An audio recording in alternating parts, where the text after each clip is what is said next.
Hello and welcome to the next episode of The Podcast, a cannabis podcast for budding enthusiasts.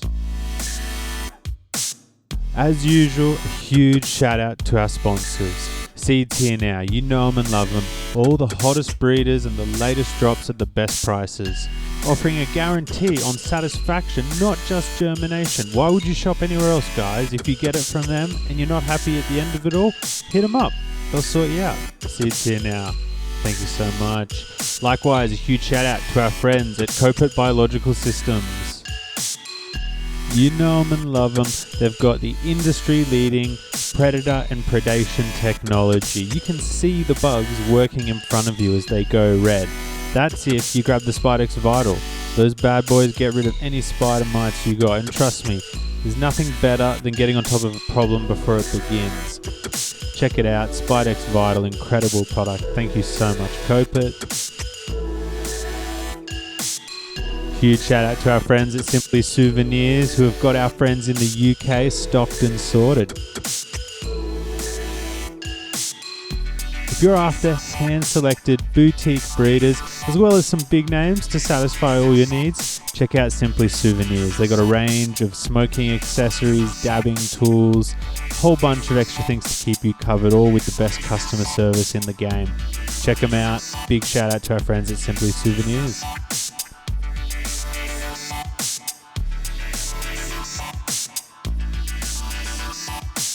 And a big thank you to our friends at Pulse Grow Sensors. You surely are aware of Pulse. You probably already got them. But if you don't, you need to get one, guys, because the reality is a lot of variables in the garden you can't see or feel. VPD, you don't know what that is most of the time. Get a pulse sensor in your garden. It'll increase your quality, increase your yield. It'll help you get your grow room pumping on all cylinders. Check it out, guys. Thank you to Pulse for supporting the show. And last but not least, check out the Patreon, guys. If you want unheard episodes, additional content, we're giving away genetics all the time for free. Check it out, guys. www.patreon.com/thepodcast. Huge shout out to the Patreon crew. On this episode, we've got a much anticipated and awaited interview with the man himself, Gypsy Nirvana. You know him, Seed Boutique, ICMag, so many other things. Here to talk about a very illustrious history, some cool stories, so much more. Let's get into it. Alrighty, friends, we are back for another big one. And on this episode, we have one of the most prolific seed distributors in cannabis history, the man behind ICMag and Seed Boutique, and the guy who gave countless breeders their start. A big warm welcome to Gypsy Nirvana. Thanks so much for joining us today. Hello. How do you do? I do well, my friend. How are you doing this morning? I'm doing fine. I'm sitting on this lovely balcony as it's dawning in the UK, looking out over the blue sky by the looks of it. Things are green and happy to be here, I guess. Kind of flattered that somebody would want to ask me some questions about my illustrious and many-faceted life. You nailed it on the head. Many-faceted is to sort of not even do it justice. But a question we love to start off most interviews with is, what have you been smoking on lately? Moroccan hash. It's kind of what I started with when I first started smoking cannabis way back in the Stone Age, 1975, something like that. I think I was 15 and my brother had some Moroccan hash. And we rolled it up in a spliff with a bit of tobacco and we smoked it.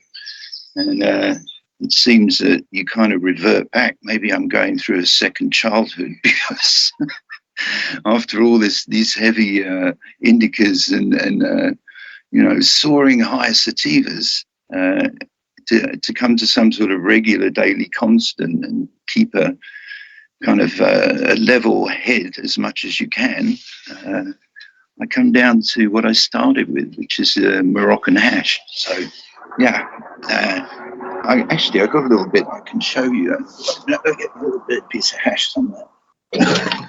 Ah, beautiful. And how does that one compare to the stuff you have in your childhood? Do you think it's similar or quite different? Yeah, it's not too strong and it's not too mild. We used to have much milder stuff called slate Moroccan back then. That was the cheaper stuff, and that was harder. But this is kind of soft. You can just break it off and crumble it up like that. Very simple. But yeah, I've been a consummate cannabis stoner user, whatever you want to call me, most all of my life. And I find that finding something that is consistent on a daily basis and doesn't knock me up too high or put me down too low, keeps me on a kind of level that I can cope with, is the best for me. It's when I mix them up that I have the problem. Particularly a couple of weeks ago, I was over in Amsterdam interviewing a few quite well-respected breeders and people in the seed industry over there, Soma being one of them. And he knocked me out with some of his Soma salad bubble hash. So, you can really overdo it on cannabis. The amount of THC you consume, everybody's got, their tolerance levels. And for me, I try to keep them not too high, not too low. But as soon as you try something extra strong, you're gone. I was out cold for about a minute, came round again. But in that day, I tried all these other varieties too of weed and hash, so it kind of knocks you out eventually. Doesn't matter how strong you think you are or how much you can combat the THC. Everybody has limitations. That's brilliant. And I guess as a follow-up, in general, would you say you're more of like a flower guy or you're more into your concentrates? It depends. I'll take what I can get. If there's nothing going, a lot of the times the users don't get to choose. They just take whatever the guy has that has some, whether it's a dealer or a friend or a grower or whoever that passes you some weed or you grow it yourself. That's what you cope with at the time. It's not as if we have the choice of selection of some areas of, say, the United States do with all their dispensaries and what have you. So generally, I don't know, I find hash is more compact, so it's much easier to deal with. Weed is generally smellier and more bulky. So it depends if you're traveling or not. Generally, for traveling, hash is the best. And it's nice to have a bit of both. If you're at home, to have as much choice as possible. Certainly, I can appreciate that. I would be interested to hear, though, what's your thoughts on the current UK scene? These days it feels like, by all accounts, it seems to be really flourishing and the law enforcement is taking a bit more of a relaxed approach to it. How do you feel about the UK scene at the moment? Well, I don't know. I'm not really with the in crowd, or if there is an in crowd. I live quite a quiet life these days after the mad shenanigans of the past decade. I've kind of settled down with my wife and 2 kids. I don't get too involved. I go to bed at 9 o'clock at night, and I'm up early in the morning like now. So I'm not so sure which way they're going. I'm not really involved with any organisations. I never have been. I've never been a member of any organisation as far as I can remember. No unions, no political parties. No, maybe a book club once. So, take me back then. What was your childhood like? What was the progression like for you to get into cannabis more seriously?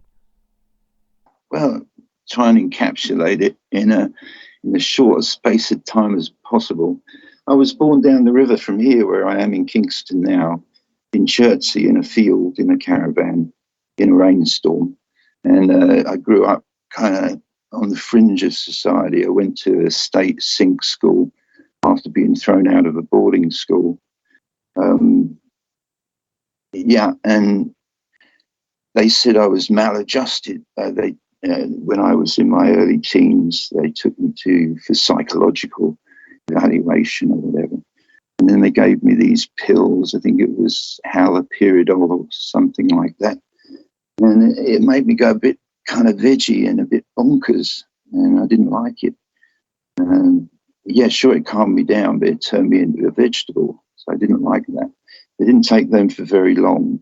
And about that same time, my brother was experimenting with Moroccan hash, and that seemed to work. Calm me down. I don't know, when you go through your teens, you get a big release. I think it was testosterone or whatever, makes you more prone to explosive episodes or whatever it is. And so they took that as being some sort of way to say that I was not correct psychologically. So they gave me the pills and it didn't work, and I found cannabis and it did work. So it's helped me mentally during that period, and later on when I've had injuries and what have you and other things. I wouldn't say it was a great painkiller, but it kind of takes your mind off it. It makes you a bit sillier, so it kind of cheers you up. You can laugh at yourself easier.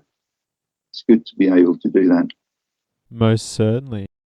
So as far as it being a benefit to me, I'd say it has been. It's not killed me. It's got me into a lot of trouble.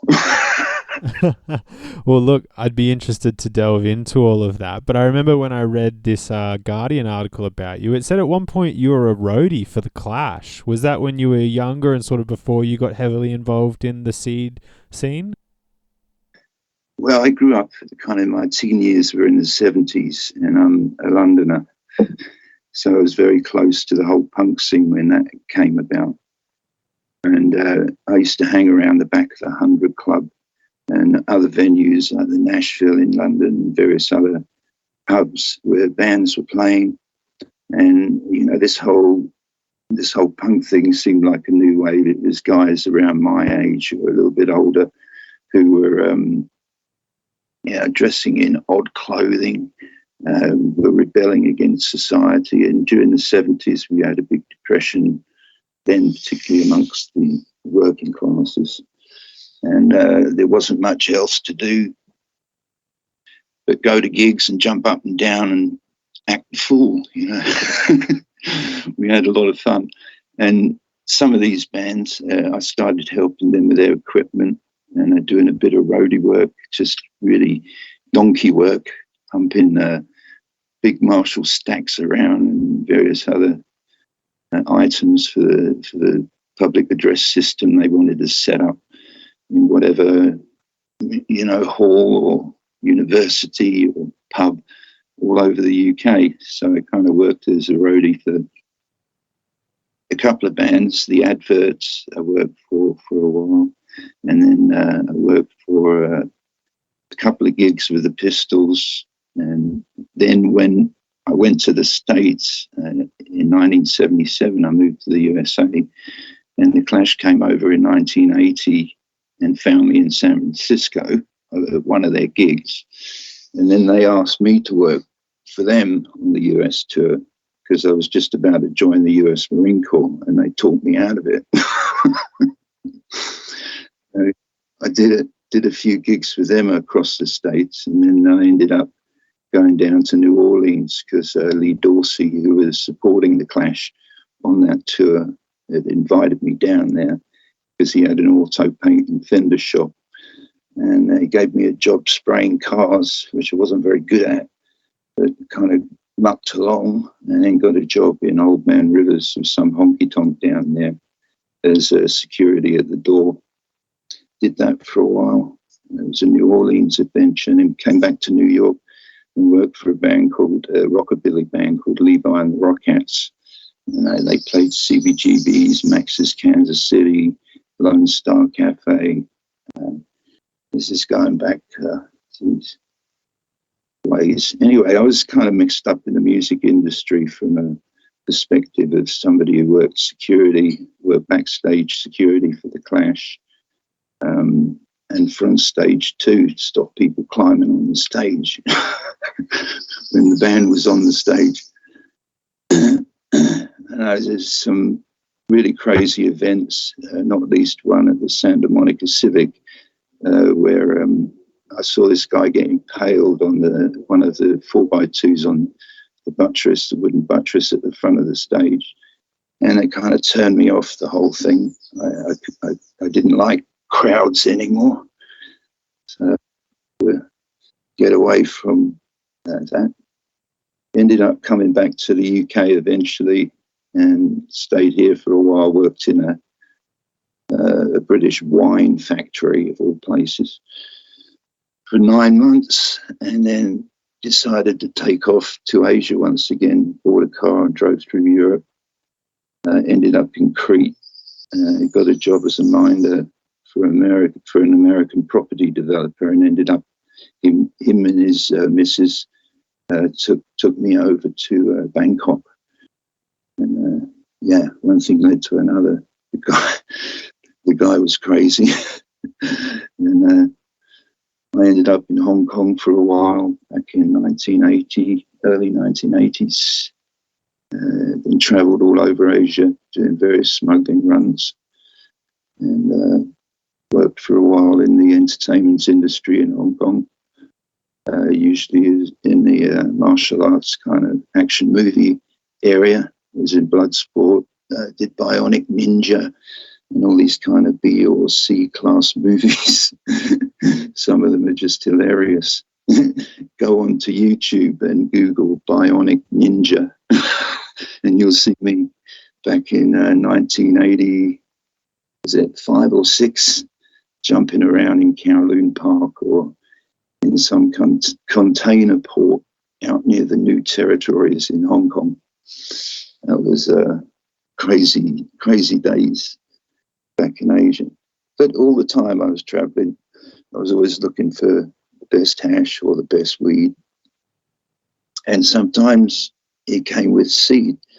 So I always thought it was a good way to get cannabis around the world, was to be able to be a purveyor of seed, somebody that could find something that was different, or if somebody was trying to make something new, they might use it in the mix. That's so fascinating to hear that, the whole while you're always looking for the best hash and the best seeds. Were you collecting seeds that you would later sell, or was it more like you were collecting the experience that would allow you to later sell the seeds?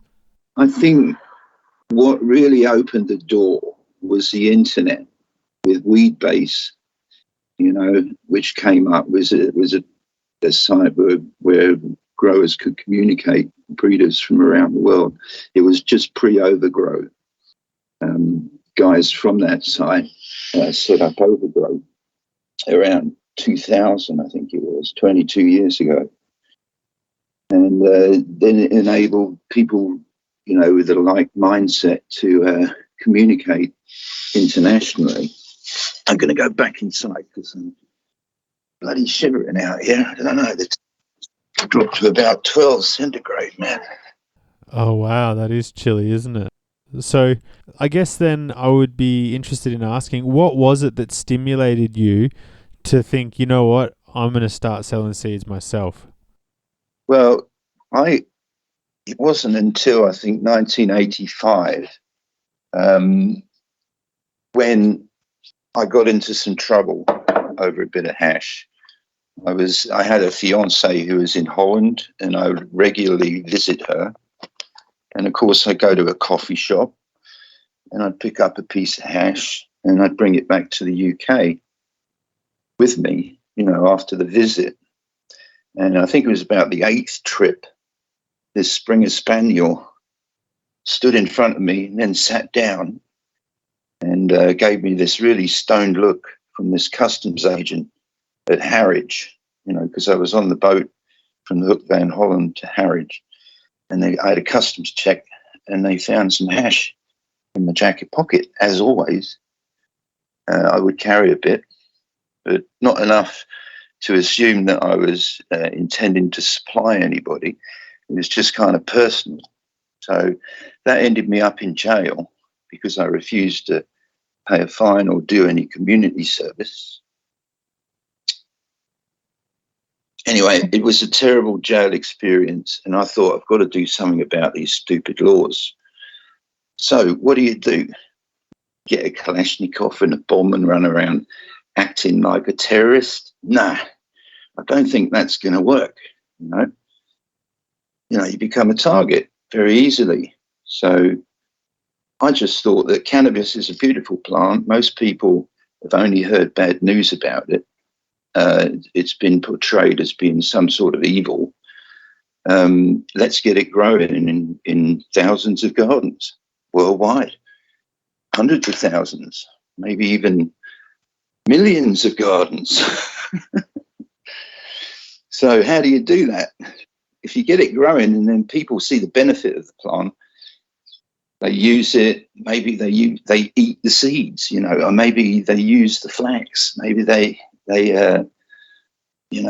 make a medicine out of it.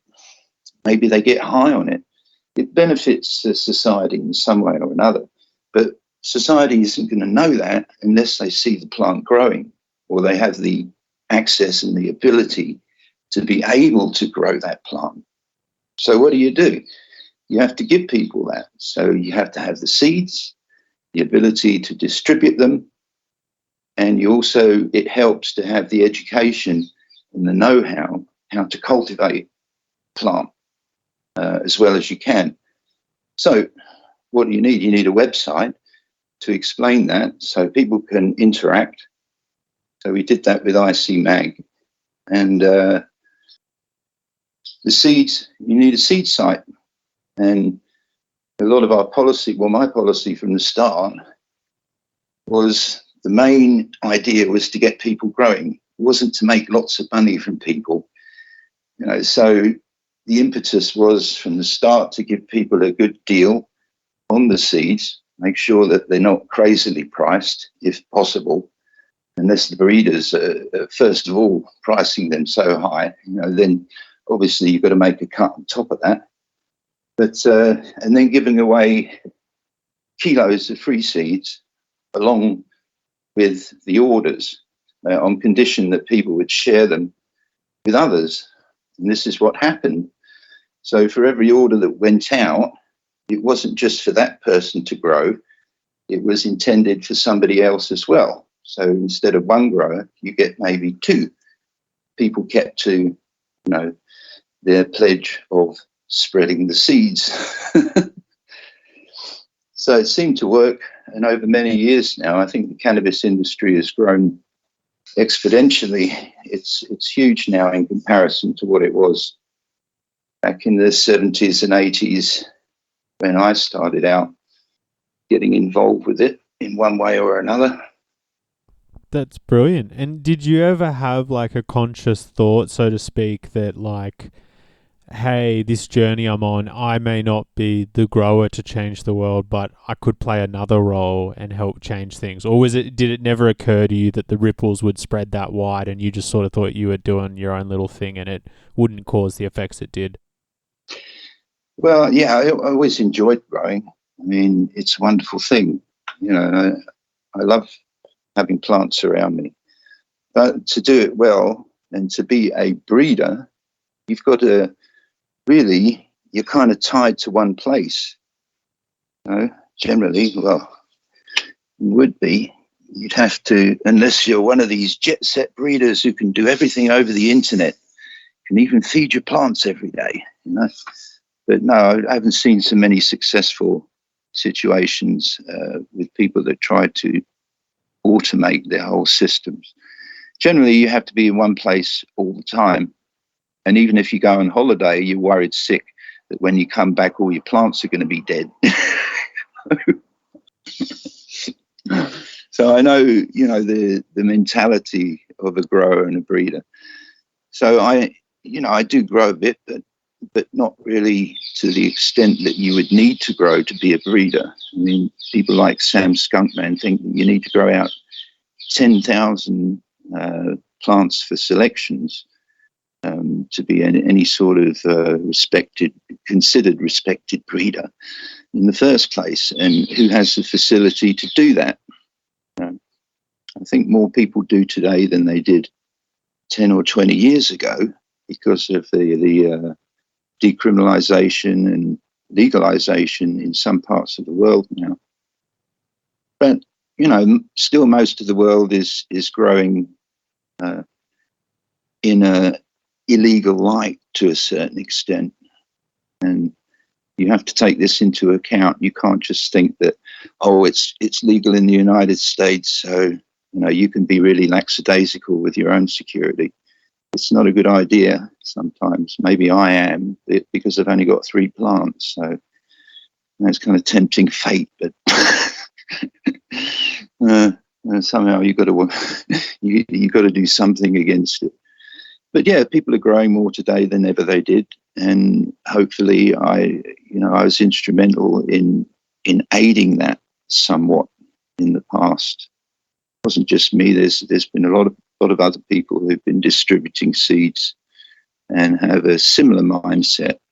And it's a way of getting back at the authorities, because now we have seen legislation hit home, in favour of cannabis legalisation and decriminalisation worldwide, and hopefully that will continue throughout all the Western nations and then the rest of the world accordingly.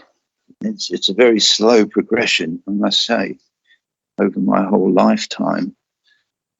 I've seen it go from bad to worse to better, and it's getting better. In the UK now, I really don't think the police are concerned, as long as you're not causing a problem with it, or you're making a huge business out of it, or you've got 250 stoners knocking on your door within a 24-hour period. I mean, on that topic, in a sense, do you feel like you really paved the way for people like, say, the Attitude Seed Bank, who are now arguably the biggest seed bank in the world? Yeah, well, I think in some respects, I've kind of been at the head of the industry and been the one that's had his head banged against the door a few times. I kind of feel knocked out, or I did. It was quite a shock. In 2013, I had a house in Subic in the Philippines, and then I got told by my sister's brother, who was kind of our caretaker of the house, that there was several guys with long guns surrounding the house. Yeah, long guns, I mean rifles. So I'm like, what's going on? So we waited for the knock on the door. There was a knock on the door, and they wanted to take me to Manila. It was the Bureau of Immigration, and I hadn't a clue what this was all about.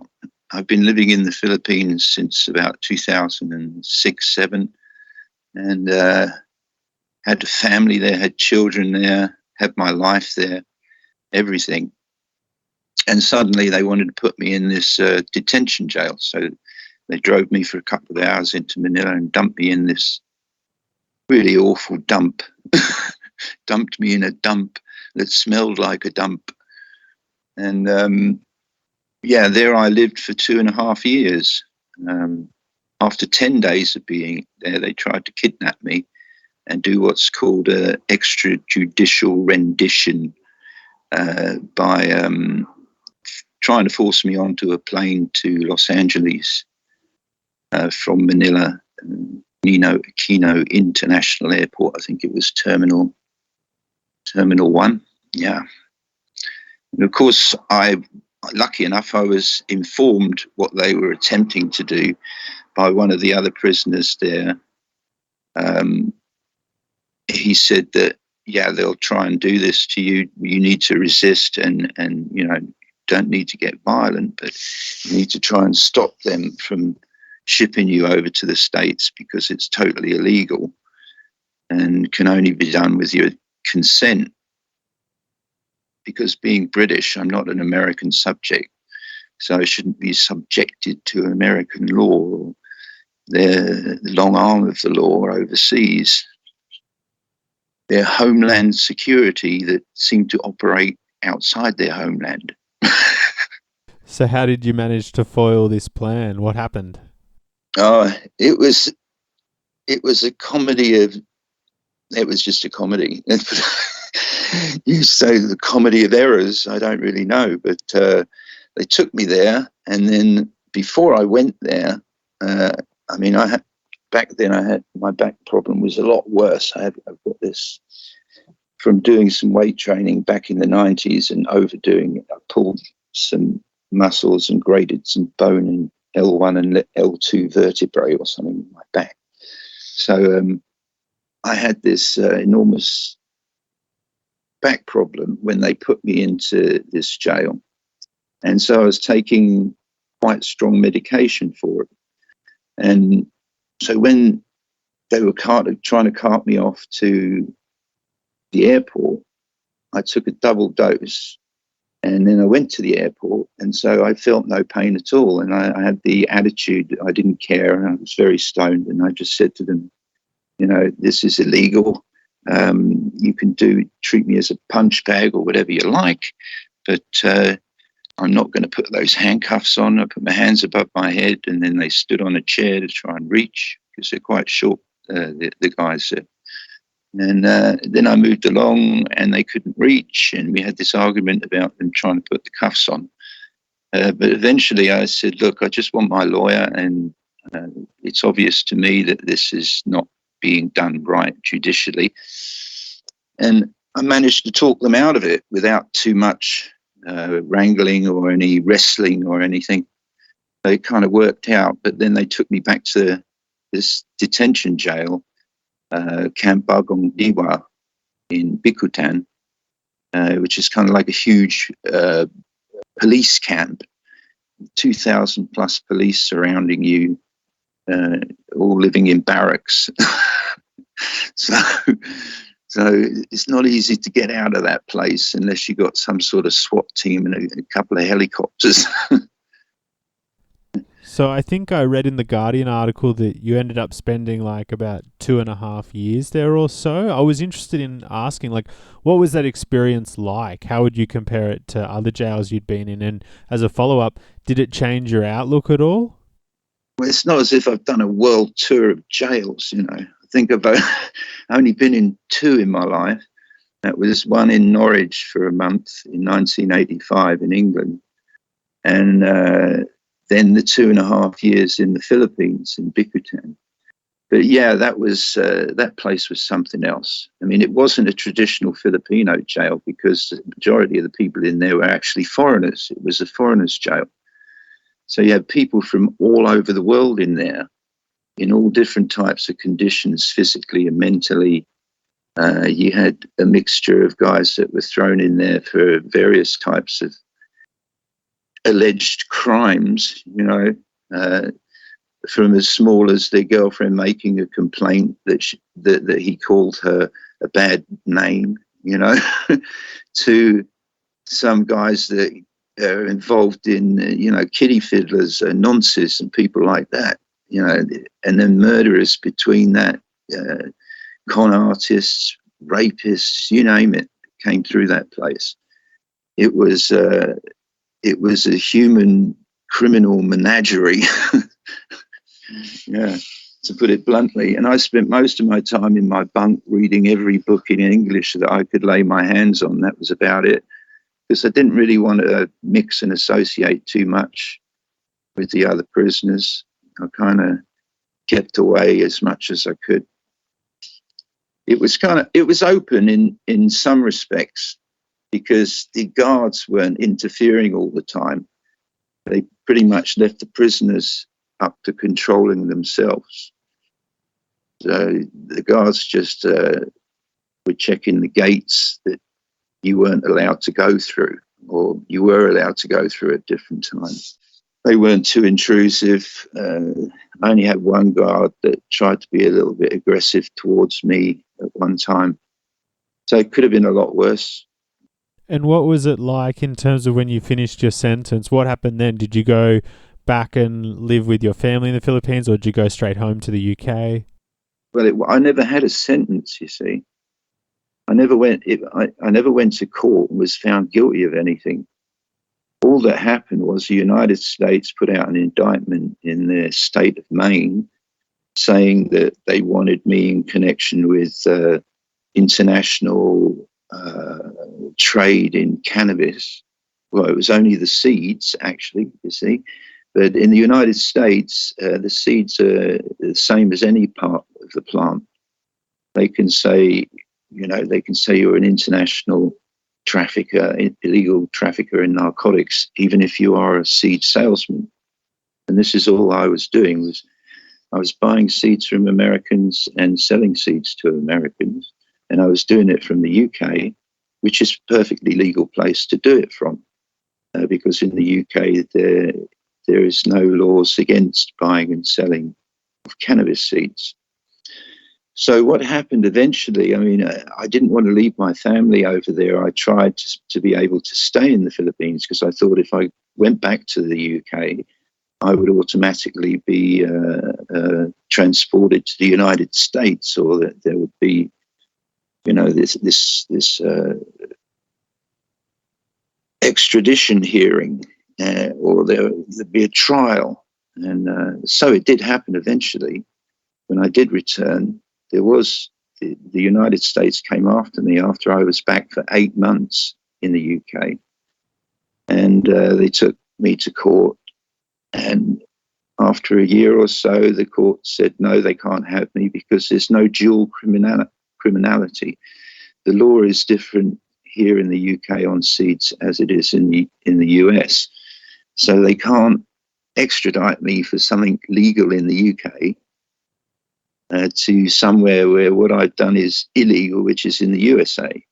But since I don't live in the USA, since I'm not an American,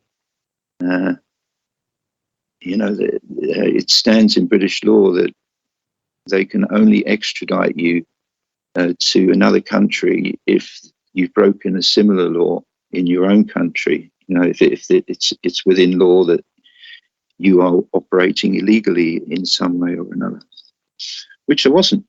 Yeah, in fact, I was just kind of living in the Philippines, semi-retired, and my breeding project then was making more kids and just having a family life. And I've still got a few hectares down on the Sulu Sea there, full of coconut trees, and just trying to live a more basic life away from the mega city madness of the rest of the world. But then the rest of the world has the long arms of the law that can reach around and grab hold of you and screw your life up for the next 5 or 6 years. And that's what they did. I had a lot of loss of family life. I missed my kids for many years, although they could come visit me when I was in jail. But then I left the Philippines. I finally, they allowed me to come back to the UK. And I think going back there and talking about other people within the cannabis industry, I was locked up for about 2 years in that jail. And then the British Embassy came to see me, the consular attaché, and he came along with this quite portly man who had flown in from Bangkok, who was part of the consular attaché group over in Bangkok. And the first thing he said to me is, "You know Howard Marks, don't you?" And I said, "Yeah." So what? And he winked at me, "Do you know Howard Marks?" And I thought, yes, well, that's what's that got to do with things? And after that guy left, over the next 6 months, the British Embassy couldn't do more to help me. They actually got this one guy on my case.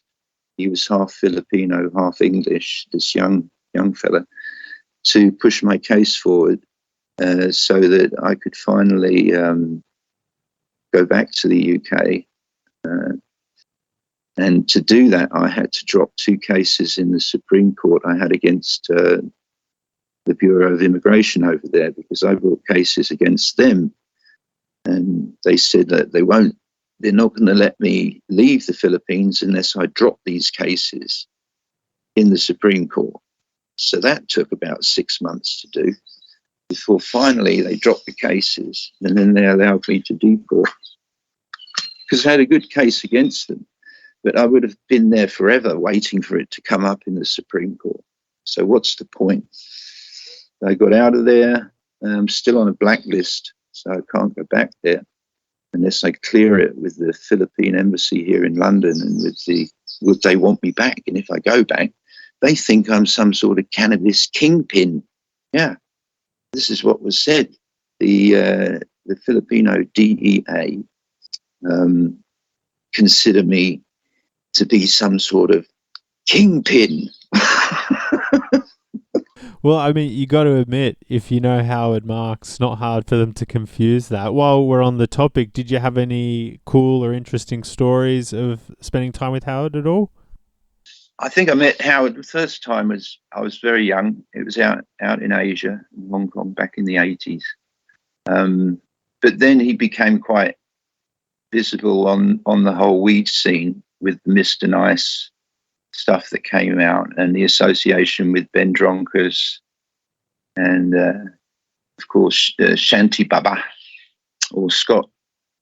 Yes, I've known all those guys on and off for quite a few years. We all kind of revolve in the similar circles on the internet and within the industry, or did, and occasionally we get together and party.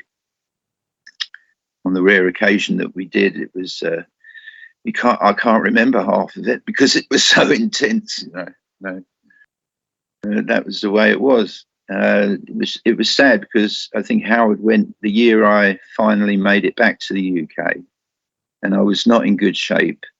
That's it. I mean, the last a year and a half, I've really been concentrating on my own health and getting back in shape, because sitting in a prison in Bangkok for getting on for 3 years isn't doing your body much. I even tried to work out and slipped in the cat shit and injured myself. So that kind of turned me off it. But yeah, occasionally I might have a chat with one or two. And I've been thinking lately it might be more interesting to just go and interview them. So that's what we've been doing, putting together some sort of travelogue, a video podcast chat thing, or whatever you want to call it, going to interview these different breeders in different parts of the world. So it seems like I might be doing more of that coming along. And I haven't done this type of work in 20 years. I put out a couple of DVDs. I think it was back in 2003, 2004. One was about the Kif from the Riff, which was about the hash trade in Morocco. And another one was with Bubble Man over in Jamaica, making bubble hash. That must be nearly 20 years ago. So, yeah, it's kind of an old profession that I'm trying to pick up again and see if I can be an interesting interviewer, basically doing what you're doing. So that might be interesting for me. I've always admired certain people who do that as a job, and I thought that would be a really, really cool job to be able to do, to be able to travel and experience various cultures, meet different people, and just keep talking about stuff that interests people. The viewer is entranced by what you're saying and isn't bored to tears. Trying to make it interesting. That's fantastic. You fully answered one of the questions I was going to ask you, which I was going to say, can we expect any more of those videos? But that's great to hear. And you mentioned Bubble Man. I'd love to quickly ask you, I feel like there's been a notable decline in the amount of people who are interested in bubble, especially in the advent of like BHO and all these other types of concentrates. How do you think we can help educate people that like really high quality bubble is still some of the best concentrate you can get?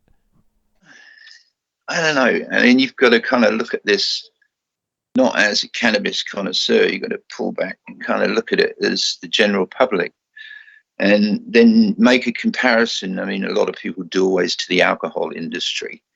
And so if you could try to compare, say, bubble to the alcohol industry, what sort of booze would you have? You'd have very fine, expensive single malt or something like that, wouldn't you?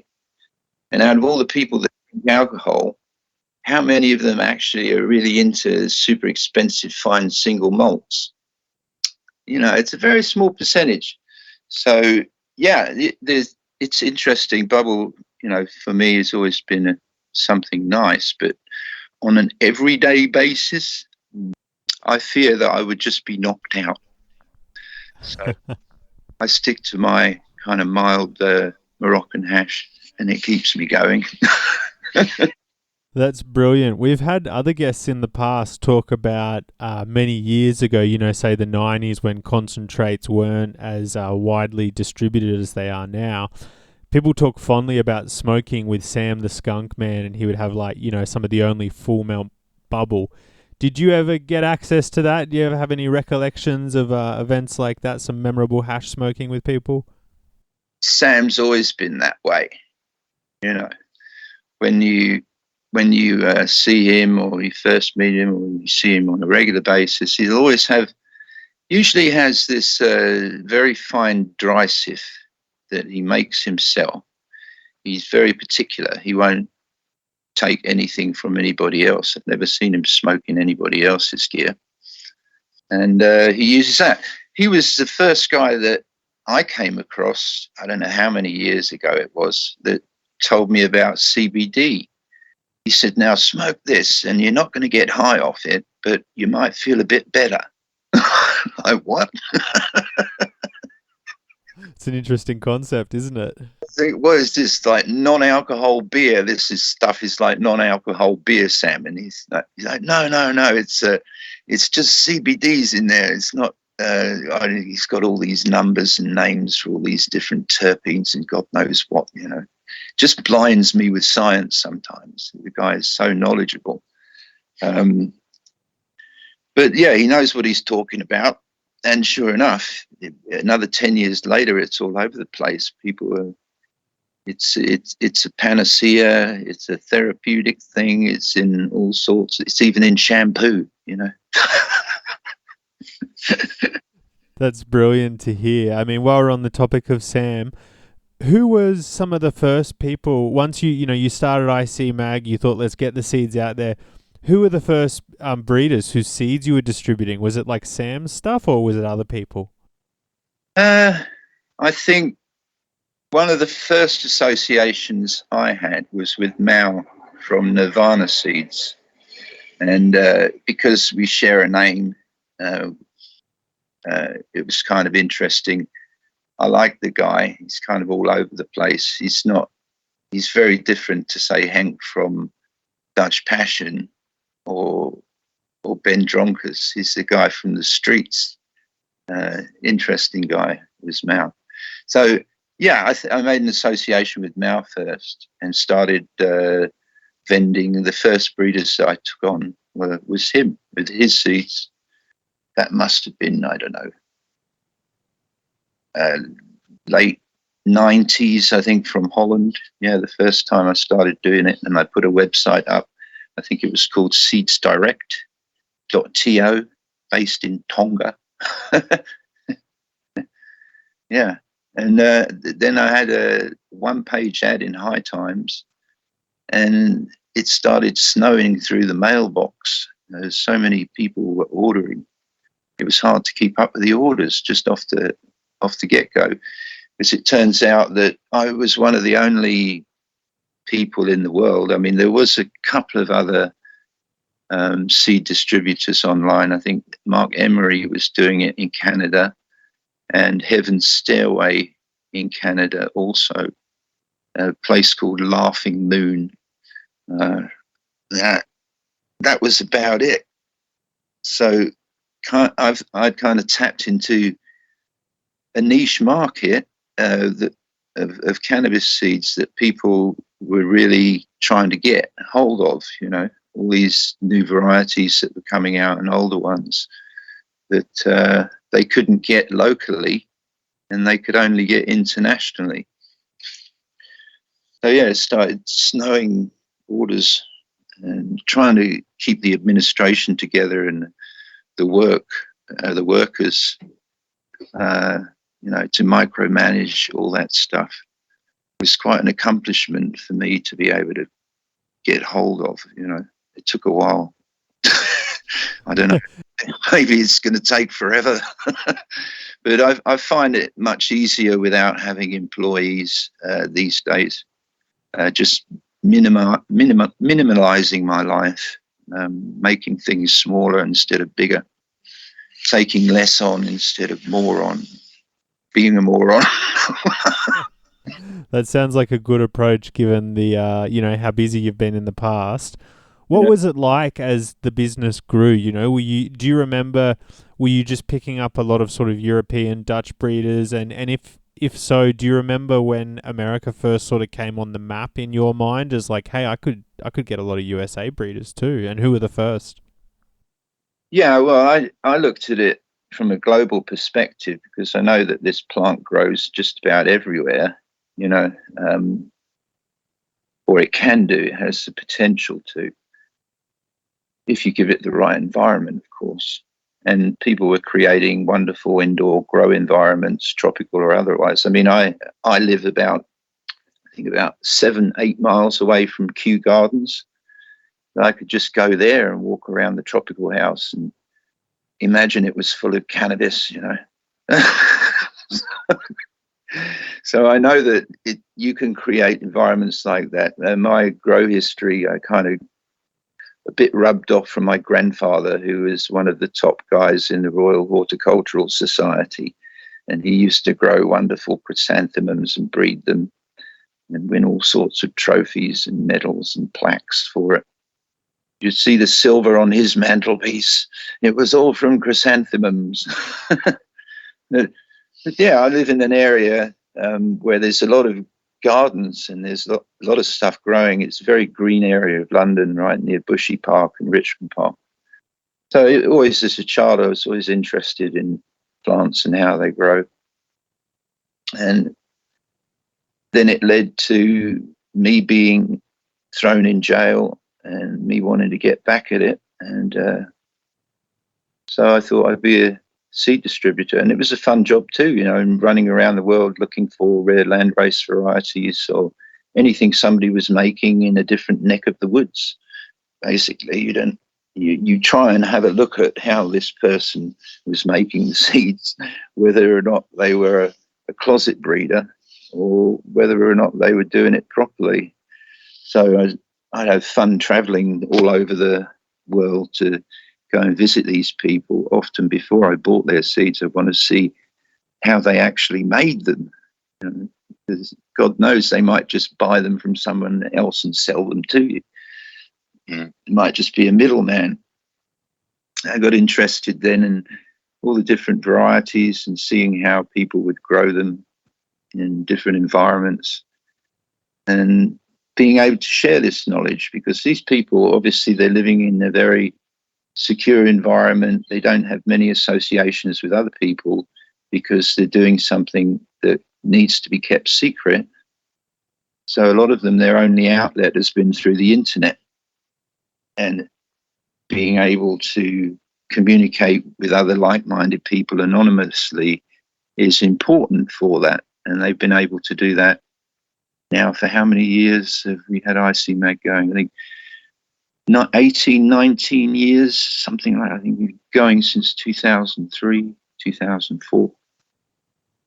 So they're able to do that through the site. And it's a good way for people to mingle, to make friends. There's a lot of friends that have been made through the internet. And a lot of those people will never have met each other in real life and perhaps never will, but they've still got a friend online.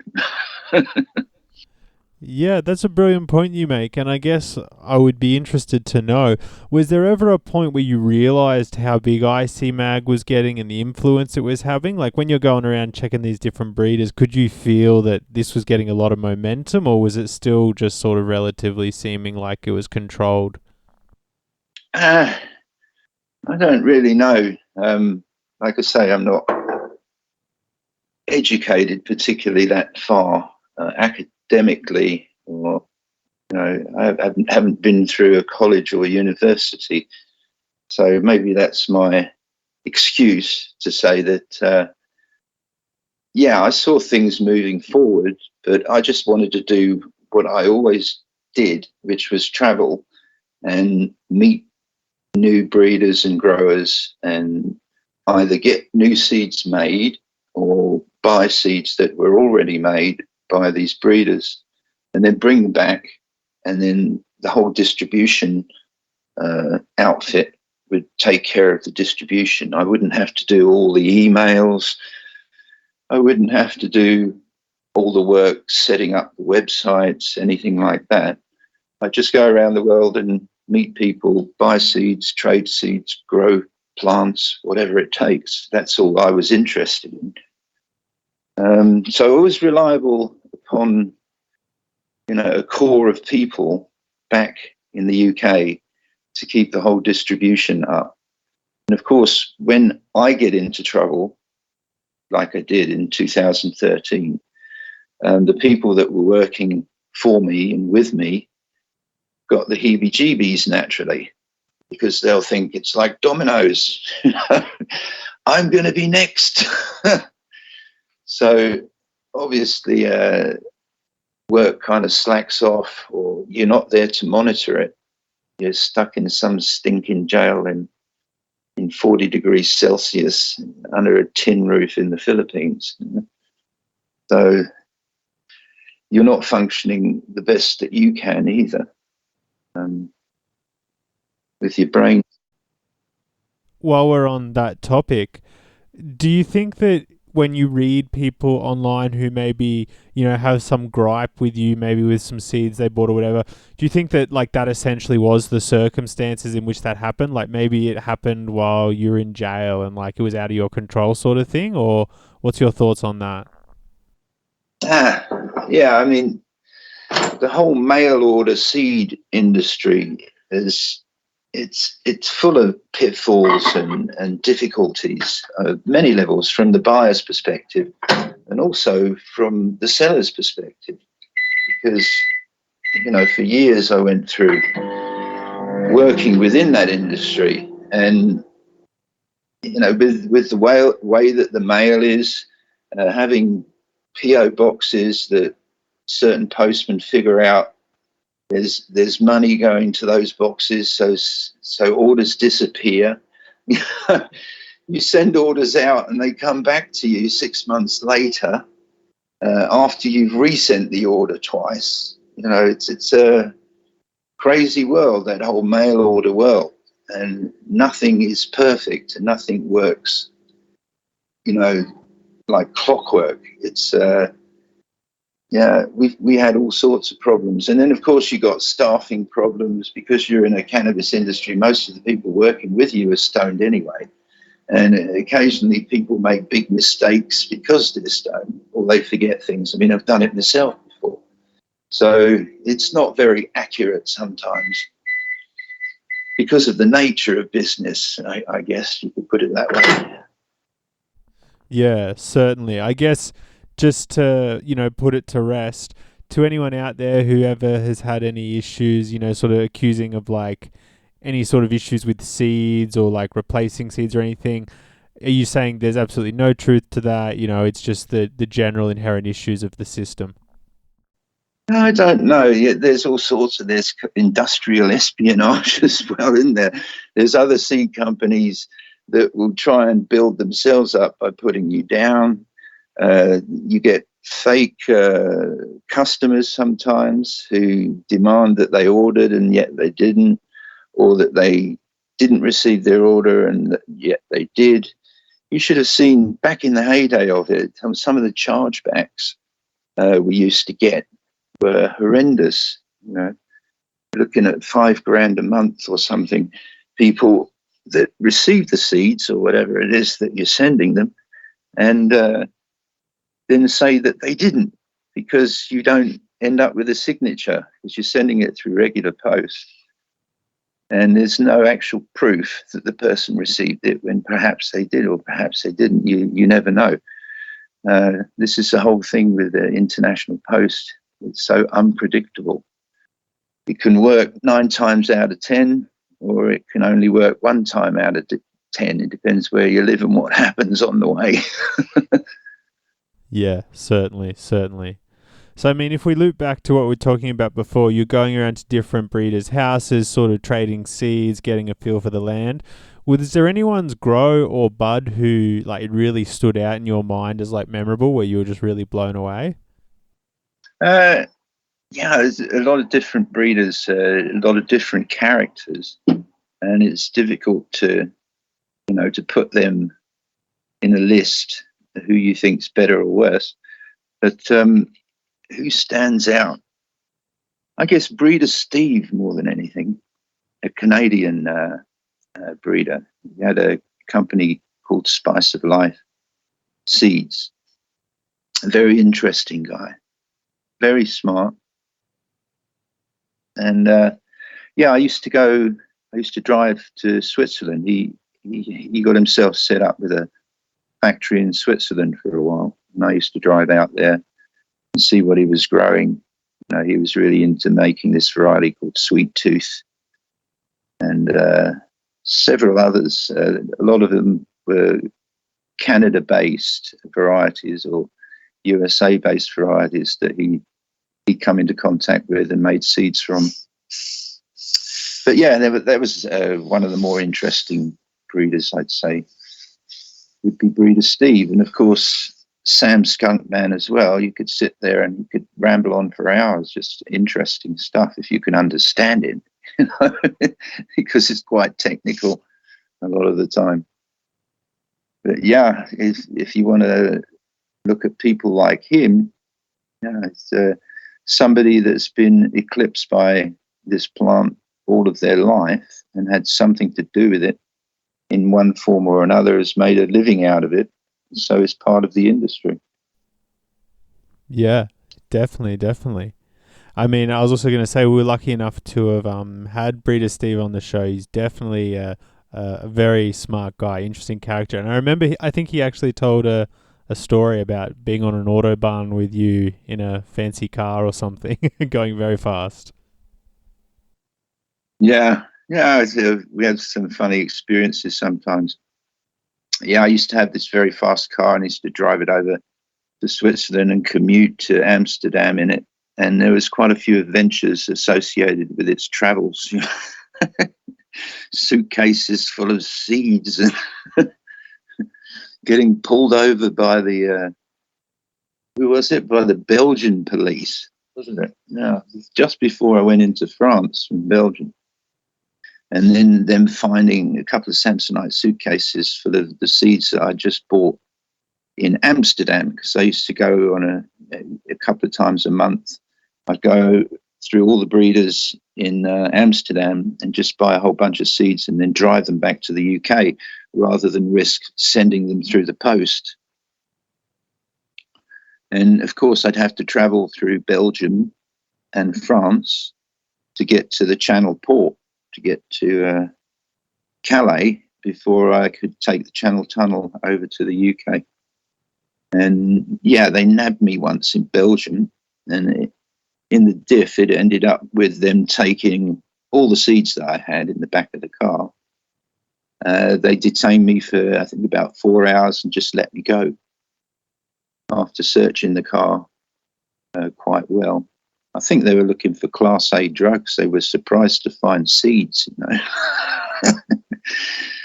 And the funny thing was, as I drove away, before I'd stashed half a spliff in the sunglasses capsule just above your head if you're driving that car.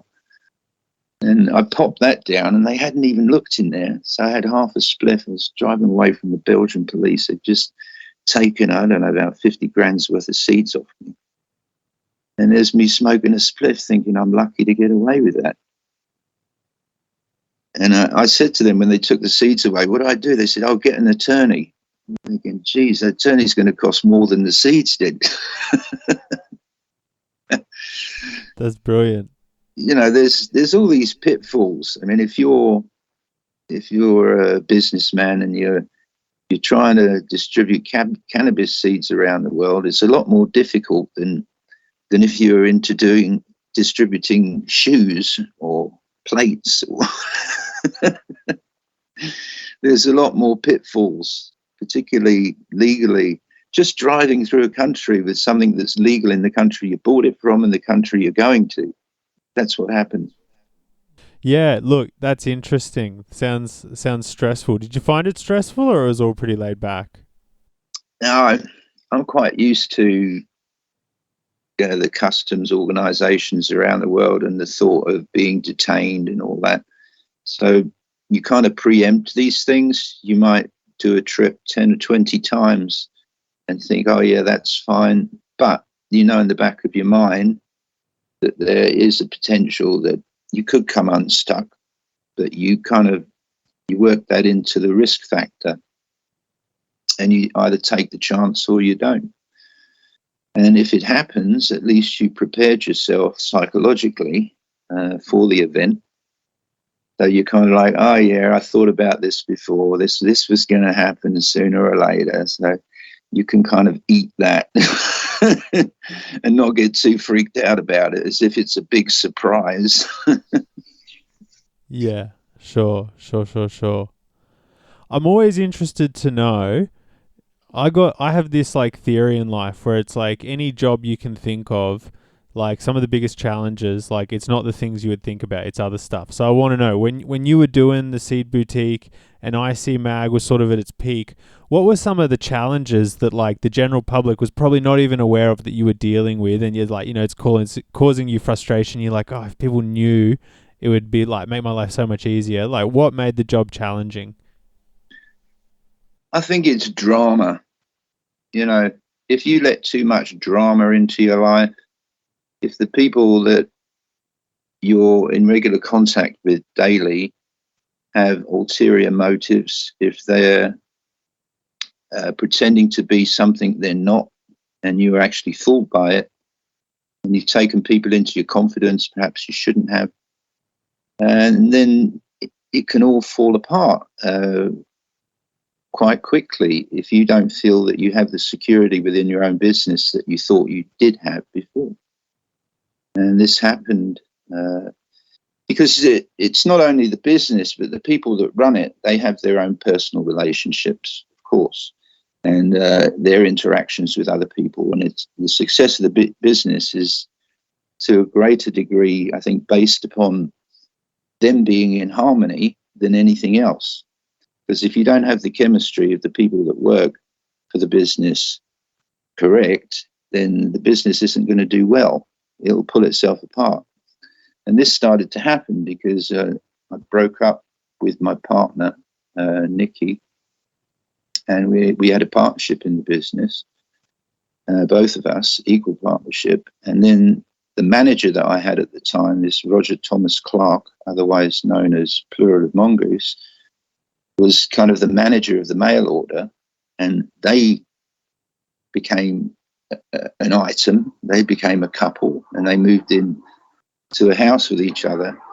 And then they tried to take the business off me, to scare all the people that were involved, all the other employees, with me, with threats, veiled threats and otherwise. And it became nasty. It's if, this business that I created with Nikki as help, of course, suddenly it wasn't the beautiful business that I thought it was, that somebody else had become involved, and it turned kind of nasty. And we had certain events of violence, certain events of extreme emotional distress amongst the people involved. And yeah, it was like it turned into a bit of a beast. I didn't enjoy it so much. Is this the context around that infamous video of "I'll eat your mind"? Yeah, well, that was kind of made as a gag.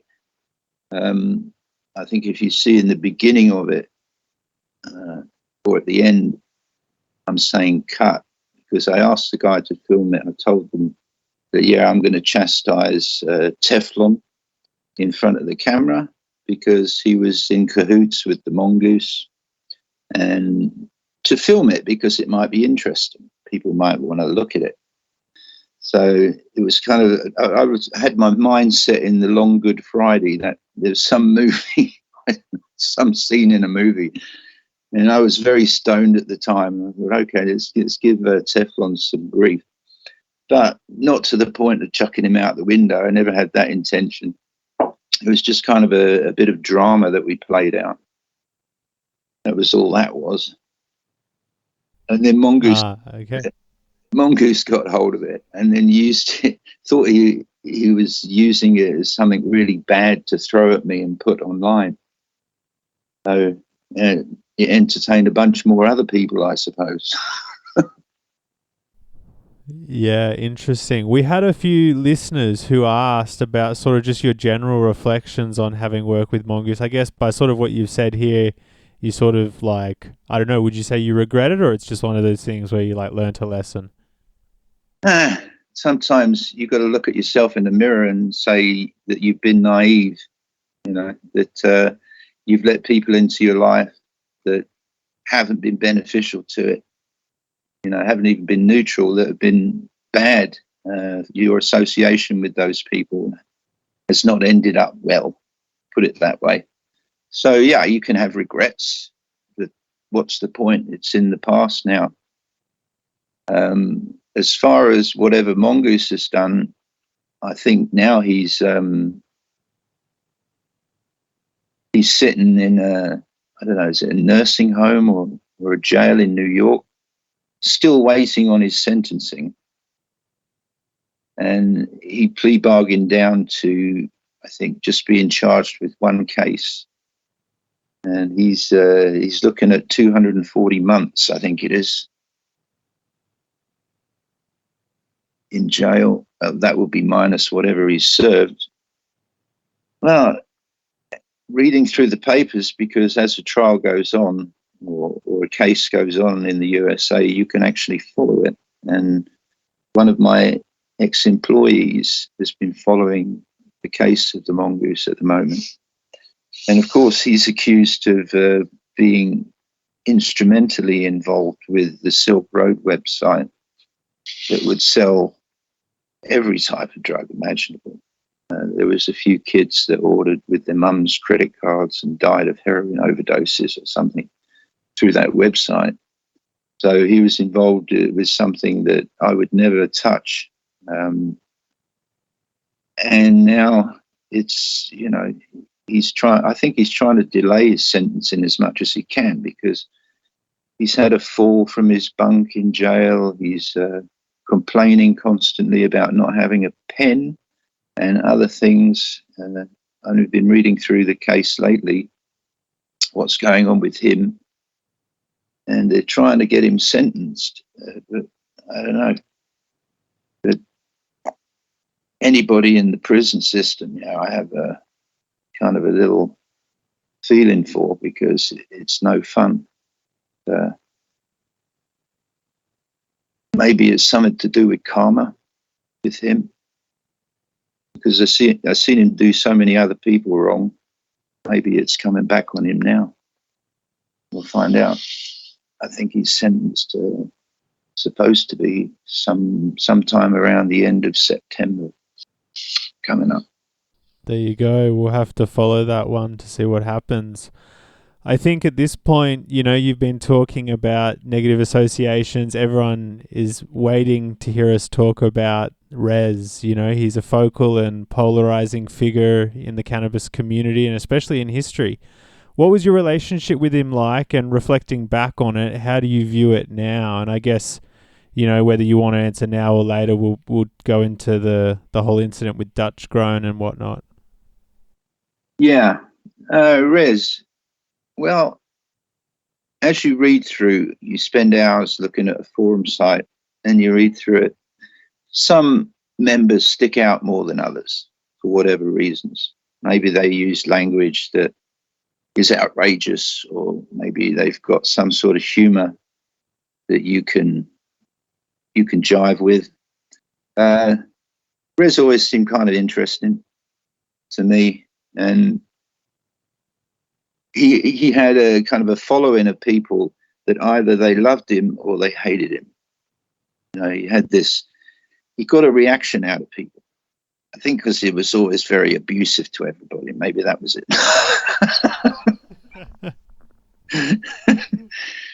Whatever it was, he has some sort of pizzazz, you know. And he seemed to know a bit about breeding, and he was making seeds eventually, and he wanted an outlet for them. So I suggested, hey, you know, I've got an outlet. Why not? So like any other breeders, I started vending seeds that came from him over the years. And generally, they were quite popular. You know, he had his detractors, and he would vociferously attack them too on the boards of Overgrow or ICMag. Sometimes I think I had to ban him. I even had to ban Res at one point for a short period of time. But yeah, he seemed like, before I even met him, he seemed quite an open and interesting character.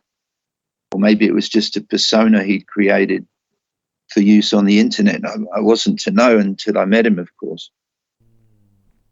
And what was that like?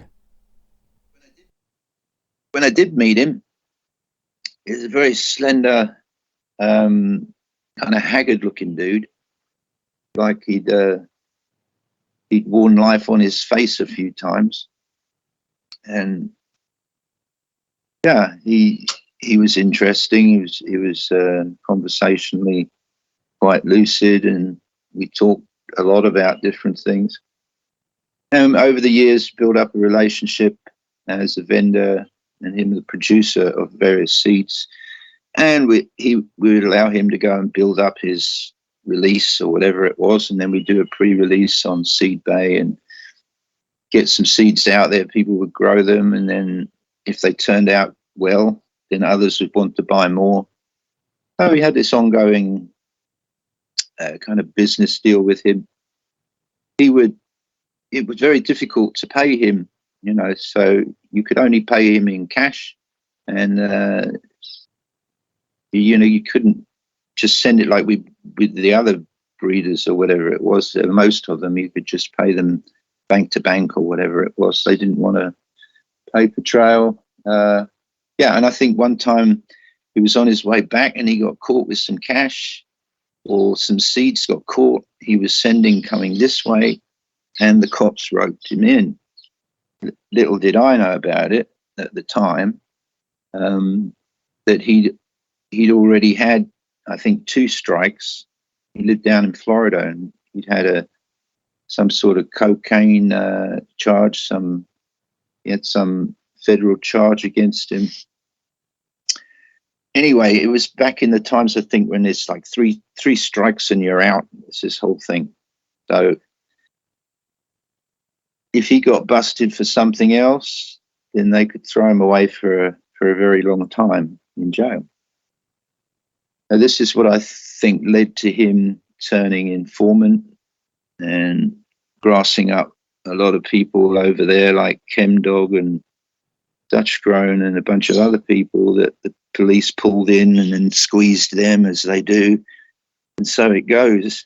And I was one of the ones that got turned over, for better or for worse. I mean, I heard that they'd gone to, after they took Res down and then turned him into an informant, he told them about Dutch Grown, and they'd gone over there and they'd seen my name on seed packets or whatever, wanted to know who's this Gypsy Nirvana.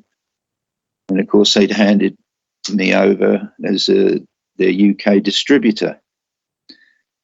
And at that time, I was out in the Philippines. I was living there as a resident. And so that's where I was not as if I was hiding. I was being quite open. I didn't think I had anything to worry about, really. But obviously I did. And it ended up with me being detained. Excuse me, I've got the burps. No problem. You strike me as someone who's sort of, I get the vibe you've sort of made your peace with it all. Do you still hold him quite personally accountable for it all? And as a follow-up, like, do you have any thoughts on the fact he's like back and active on Instagram? Yeah, I could be bitter and I could feed off some sort of hate and want to, get some sort of revenge or whatever it is. But I can't muster up the energy to bother. It just seems like not a very productive endeavor to go after that. I'm not really into tearing people down. If he's come through it all and can manage to eke a living out of life, I think he's got more to worry about the people he grassed up in the States than me. I'm a long way away. We all have to pay for our sins at some point, I guess. And, I always liked Rez. I always thought he was a bit of a crazy guy. He was always popping pills too. He was always on these pharmaceuticals, whatever it was. But he visited me a couple of times when I was in the Philippines, and I got along fairly well with him. So I didn't have, I didn't hate the guy, or I don't really get into hate anyway. So, and okay, well, I'm going to say that this guy has to go to jail and do 20, 30 years for me. I mean, who's going to do that? Honestly, is he going to go to jail for me? They came after me anyway, and in the diff, they couldn't get me. I've got a clean slate now. They've dropped the charges in the court in Maine, and I've got the proof. I've got the original court documents saying that there's no charge against me, and it's been dropped. But it really screwed my life up for a long time, cost me an arm and a leg. Led to a more simple life, which I'm quite enjoying, to tell you the truth. That's interesting to hear. It's come full circle. I like that. Out of curiosity, a lot of people say that Rez did a lot of his work out of a few tents, which people try to criticize. But I always thought, isn't that more like impressive? Because he is regarded as having some pretty bloody good work. Have you heard anything about that? Did you see anything like that when you were with him? No, actually, I never saw anything Rez had ever grown, because I never really visited New York much at all since the 1980s. I was in New York in the 80s, but no, I never went to see any of his grows. But I did know some people that did, and they said they weren't really a large concern, to say the least. But it's like with breeders again. Very few of them, hardly any of them, do it what's considered the right way by growing out for selection tens of thousands of plants, or at least 1,000. They only can do it within the space that they have. So if they've got a closet, they can still make seeds. Like, you can still make children in a council house, and you can make them in a mansion. Yeah, fair point. Interestingly, you were one of the first people to pick up Bog. What was your friendship with Bog like? Bog was always entertaining, wasn't he? In a kind of risque, bordered on kinky way. The way he would describe how he would play with his female plants or whatever it was. I just liked his broad sense of humour, because I know that humour is a good way to teach people. If once people are laughing, they're more likely to hang on every word you say. So Bog had the kind of skill to write down stuff that would make you laugh and wince and kind of cringe or whatever it was. He was an interesting character just in the way he wrote. So I got after him that way. And then, of course, I said to him at one point, I used to send him free seeds because he would always grow them out and make some glowing reports sometimes. And I said, why don't you make seeds from the seeds I send you? So he decided to become a breeder, and that's how he started Bog Seeds, and the rest is history.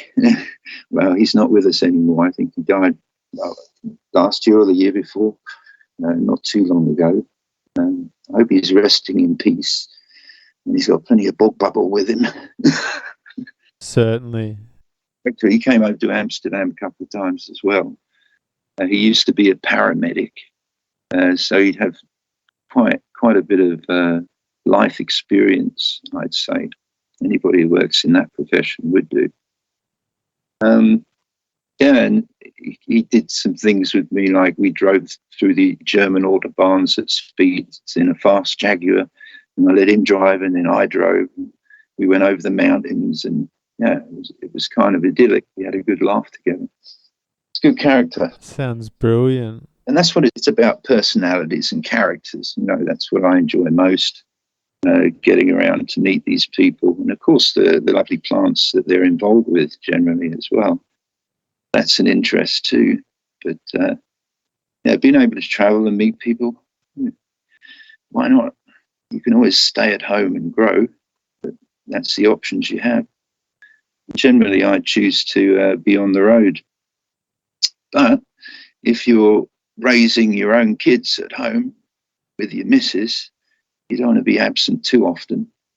So at this stage in my life, I'm spending more time around the house, I suppose.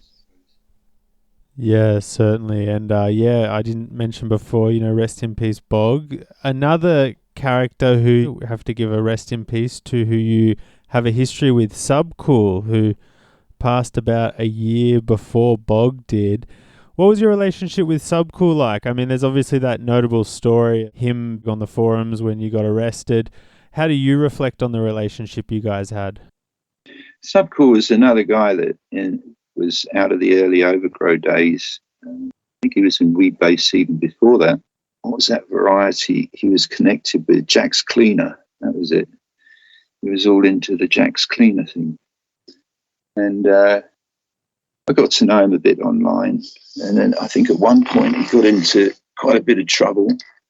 And I said to him, well, why don't you come over to Europe? Maybe if it works out, if you're the right person for it, I can give you some work.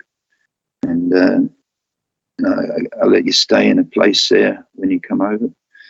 So he did. Eventually he came over. And at that time, it was the first Cannabis Cup that I had a stall in. And I was advertising the stash boxes and, of course, the seed company. And I kind of got him to help out with that, trying to set it up. And after he'd been over for a short while, he brought another friend of his over called Blunt, I think his name was. I don't know his real name, but he called him Blunt. And he also asked if he could stay at this place. I was renting this house at 43 Zeedijk. It used to be owned by Maurice de Hund, who is a famous hash smuggler. And it was a crazy place with a lot of different bedrooms and different levels and what have you.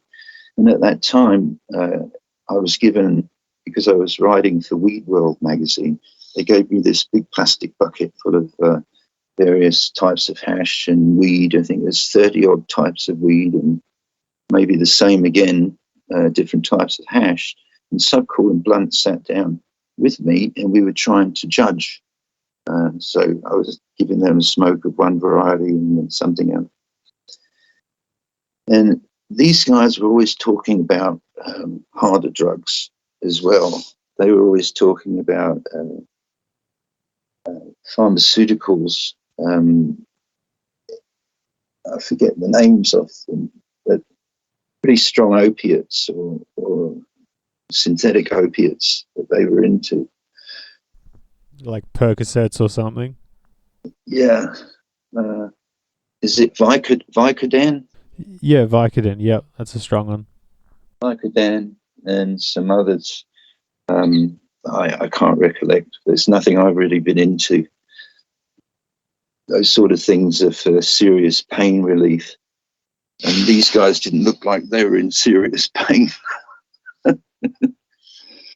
Anyway, suffice to say that after, I think, a few varieties I tried, and it's knocking me out, so I had to go to bed. And I woke up the next morning, and Subcool was running around saying his friend had died during the night. And I'm like, what the hell is going on? So sure enough, this blunt guy had passed on in the night for whatever reason. I mean, I'm not sure, but I could have my guesses.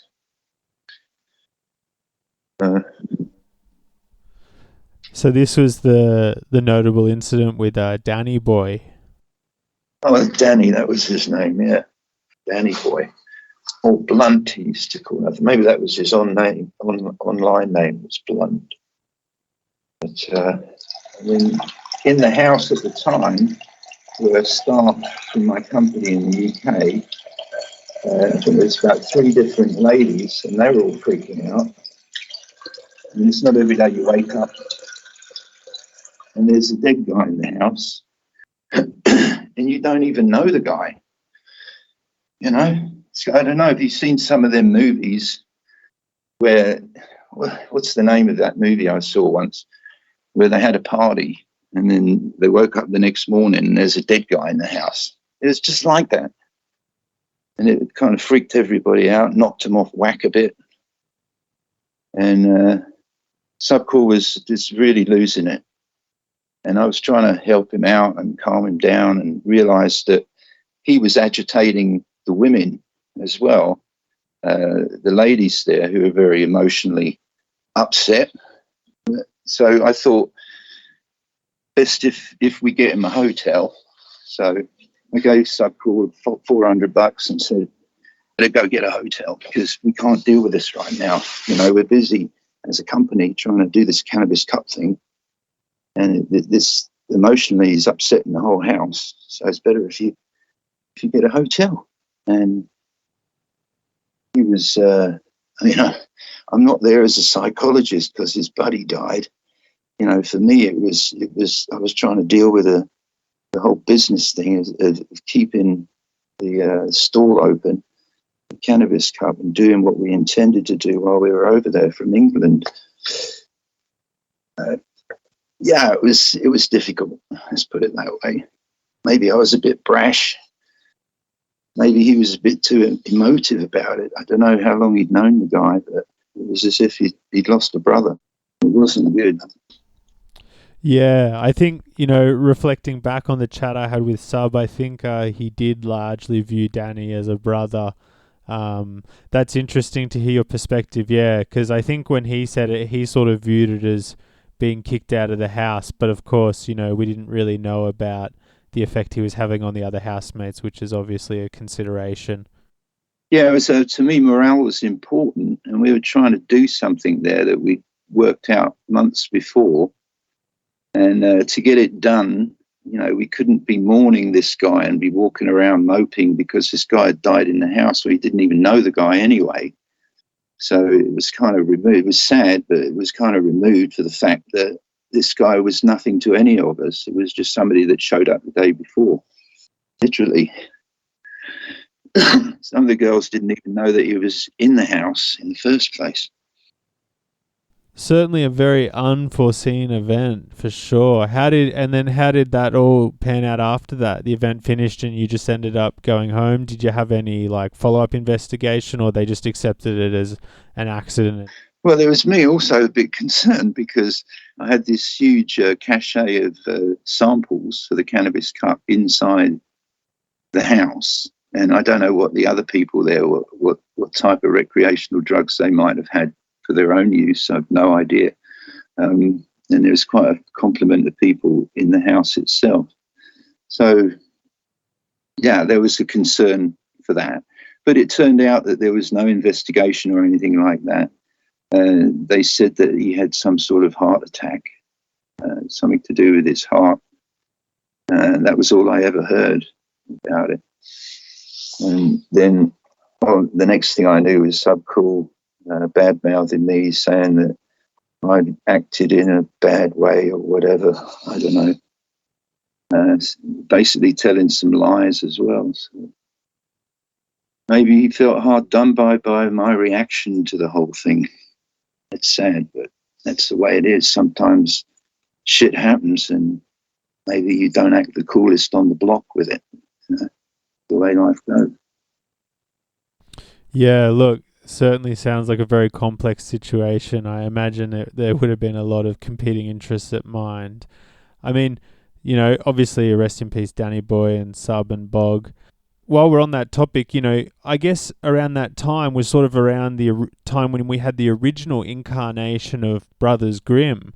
And I feel like you don't really hear much about Sly. Mr. Soul's still around and doing his thing, but do you have any recollections about Sly at all? Did you ever deal with the Brothers Grimm? Yeah, I think I was the second vendor ever to offer their seeds for sale after Heaven's Stairway, Richard Calrissian. He was their initial vendor, and then they wanted somebody in Europe. So I think it must have been 2001 or something. 21 years ago, I became a vendor of Brothers Grimm seeds. And they were very interesting. In fact, they're very interesting to a lot of Dutch breeders who've taken them since then, made their own varieties or crosses, female seeds and various others. Taken the Cindy 99 or various other varieties that Brothers Grimm have put out and created new hybrids with them. So yeah, it became with me, it became transatlantic, not just going one way, sending seeds to the States. It became receiving seeds from USA breeders and then showing them to European breeders.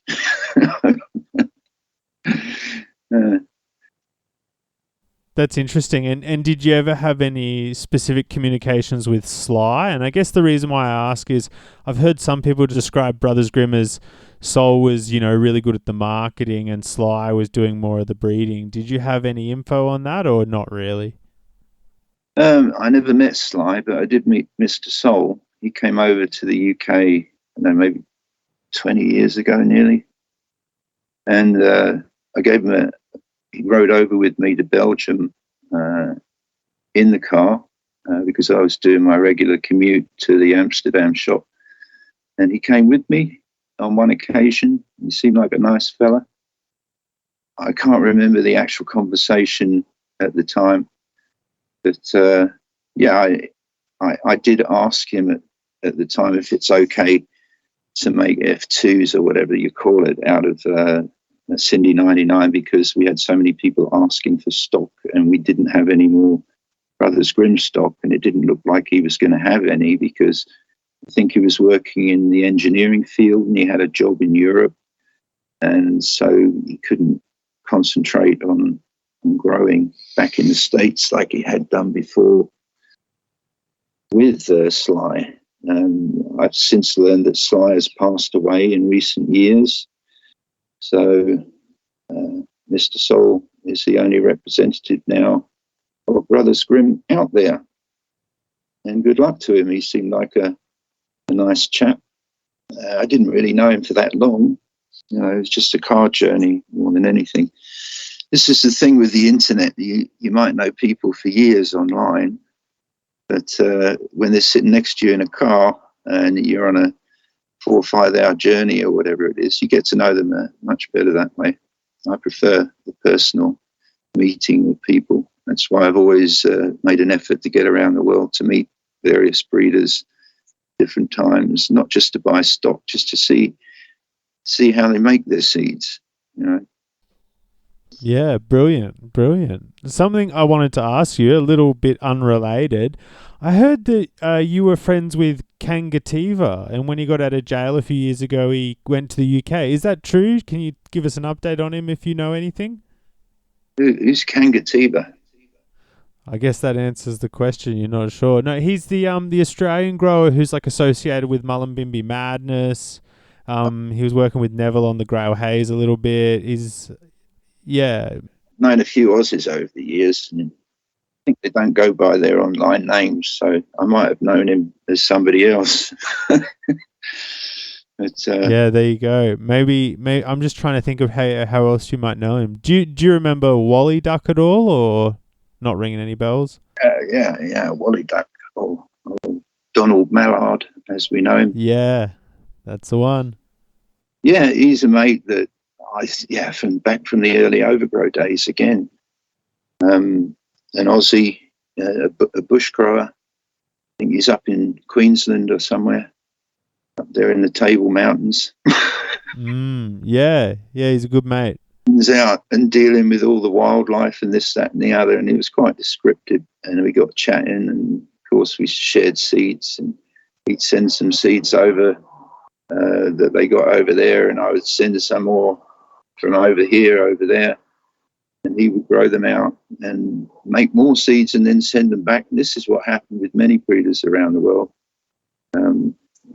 You share the seeds with them, and then they want to share what seeds they make with you. If you could sell them, or if you can give them away, at least they're being distributed and plants grown from them. So that was their mindset, which is mine too. If you've got seeds that are just going to waste away, they just give them away and try and get somebody to grow them. Definitely.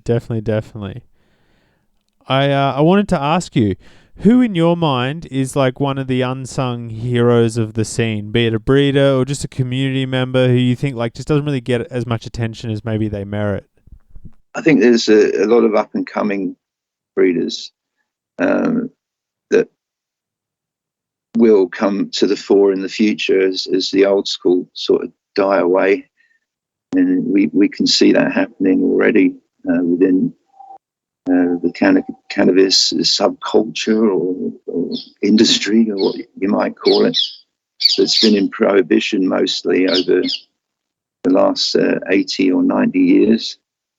There's some have come to prominence and others not, but I think there's a whole new batch of people making seeds now. There's new breeders up and coming.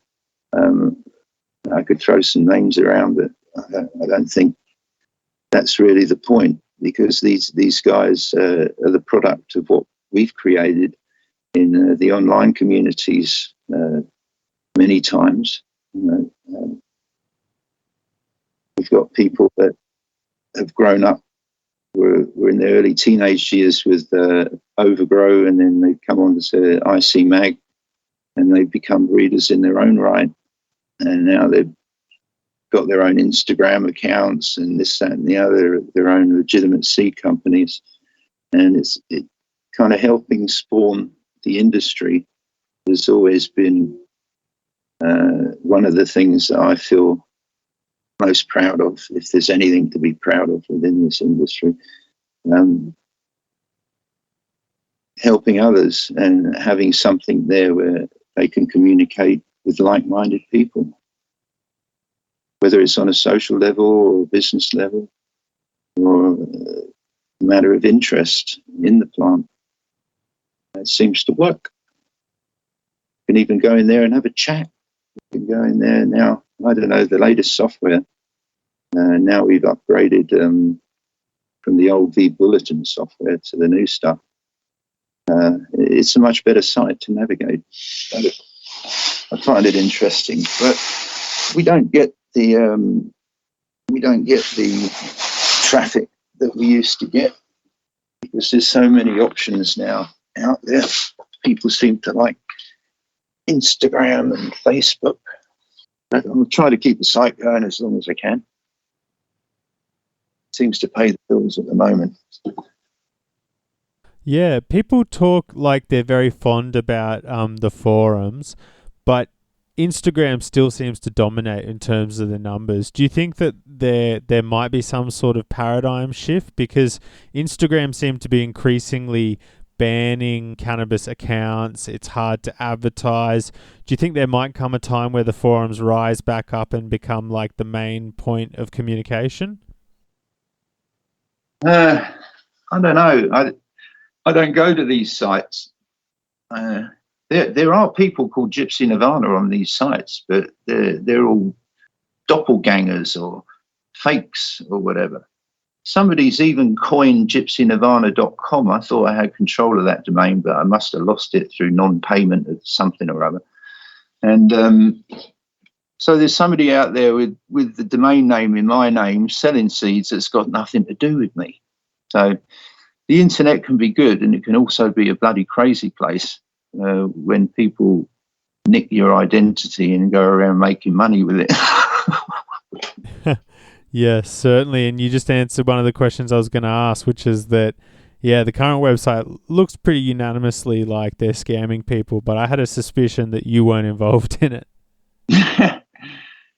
Well, I guess it's kind of flattering in a kind of perverse way, isn't it, when you think of it? Yeah, certainly. We had some interesting fan submitted questions. I would love to know the answer. Someone wanted to know the backstory behind getting the genetics of the citral or the bubblicious. Do you remember either of those two specifically? Oh, geez. I'm only running a 486 kilobyte hard drive in this brain, you know. So I've got to pull up that information somehow. I've got to go back to the 1980s. There's one of these weird modems I used to connect, and it makes all these odd noises, these clicks. So it was citral. Yeah. And bubblicious. Bubblicious. Wasn't bubblicious something that Mao put out? Yeah, I think they were both from Nirvana.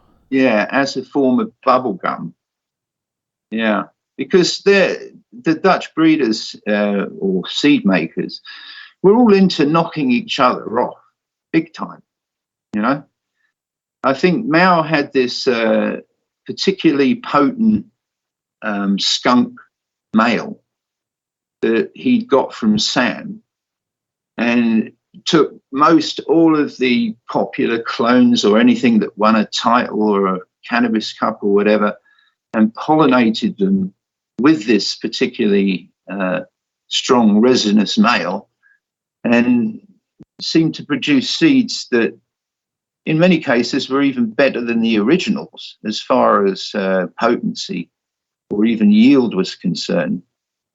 So just by making these hybrids, shaking around the pollen from this very good male enabled him to start a whole seed company out of it. A lot of the Dutch breeders worked it that way, you know, and I mean, I've heard in the past there's ongoing court cases and all sorts of consternation between various companies using the names of seeds of somebody else that's created them, like Simon from Serious Seeds and the AK-47. Mel started selling something that was called AK-47 as well. And of course, Simon didn't like it. So they brought a court case, or they get involved in it. It almost gets criminal, almost to the point of violence amongst these people. And eventually, I think Mao changed it to AK-48. Yeah. So he started selling it as AK-48. So, yeah, amongst a lot of these Dutch breeders or seed makers, it's not that they all produce their own special varieties. There's some very good varieties that go around, and they make hybrids off of all of them to a lesser or greater extent. Brilliant. And another question we got asked by a listener was, do you specifically have any recollection around when Nirvana did their remakes of some of the classics, like the Northern Lights and the White Widow were like two notable ones? Yeah. Well, I know Mao, he would go for what is the correct genetic material to create something. He started out with Bernard at Positronics. So he knows the value of producing something that the public will like, the growing public will like. And I'm sure he would have put together something that was popular. You know, there's been a few, I think in the past, there's been a few releases of seeds that have not come up to expectations because they haven't been tested or whatever. But I think Mao always tried to get tested and looked at me as a good outlet for testing when I got the website together. So we would do, you know, test grows. If I would get a batch of seeds, something coming up new, I put them out to growers on the website. They grow them out. We'd be able to see them in live action, you know, how they would grow out. They put pictures up, and then other people would buy on that. Whether or not they'd be all different types of phenotypes and some stunted and some mutant plants, then people wouldn't be so keen on buying them, would they? That's interesting. I mean, one of the questions we got asked by a few different people was, like, a lot of people in general have this sort of fond memory of some of the African lines you sold. And I guess I'm wondering, who did those come from? And do you have any seed stock in general laying around, or it's all sort of gone throughout the years? Yeah, mostly it's gone because I've moved around a lot.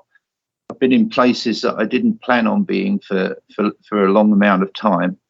And I haven't been able to concentrate on securing and keeping the seed stock that I've had in good repair, so to speak.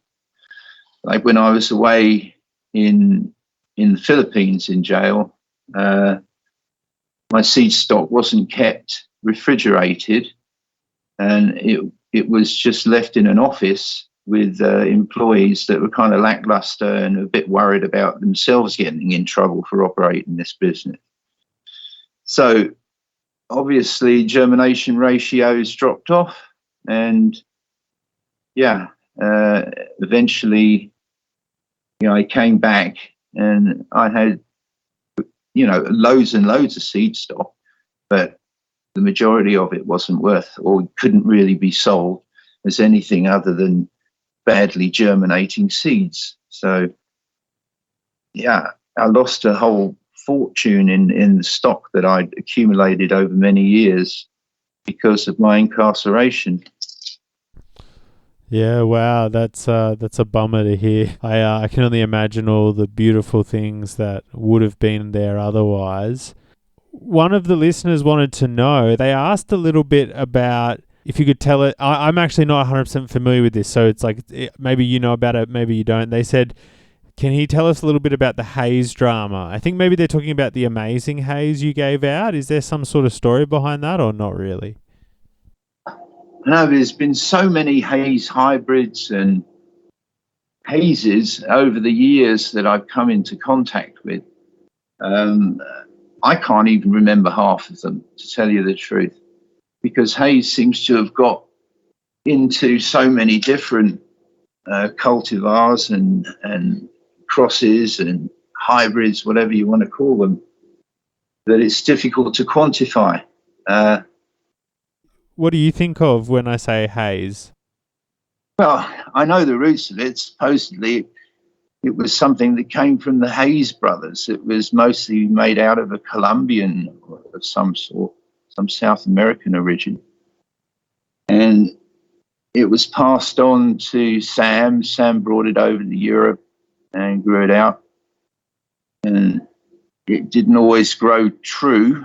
Apparently, it's got a lot of different phenos, and you have to search for the good one. And, you know, it's a bit variable. I've heard people say that occasionally it had intersex traits. So maybe, you know, it depends on how somebody grows something out as well. That can affect all of that. So it's difficult to work out exactly what the haze is or what it was. It's kind of in folklore now almost, and there's people in contention about it and will forever argue about it. You know, about Neville's haze and about Sam, and we've had ongoing discussions that go through hundreds and hundreds of pages on ICMag about the mysterious haze. That's interesting. Yeah, it's still just so much discussion around it. That's interesting to hear. It's the effect of the plant, I think, that more than anything is most cannabis people smoke, I think, these days, or consume or imbibe, however they take cannabis. Most of it is more of something that relaxes you, that makes you lower in consciousness, perhaps. Whereas the haze has kind of the opposite effect. And it is very extreme, I think, to most cannabis users, because the majority have never even tried it. So that's the interest, It's kind of, what was that? It's like the absinthe of cannabis. That way. That's a good way to put it. I like it. There's an allure about it, for sure. Well, if you could only pick one strain to smoke for the rest of your life, what strain would you pick? Oh, well, whatever I say, people will disagree with me because they prefer their own. But as far as hazes are concerned, sometimes I think it's a little bit too much on the edge. I wouldn't pick a haze, but I'd pick something that was a nice hybrid, like Cinderella 99. That would suit me. Something that's fast, grows indoors, very fruity, wonderful kind of dank kind of fruitiness, pineapple, papaya fruitiness that Cinderella 99 has. It's almost it's almost like a candy.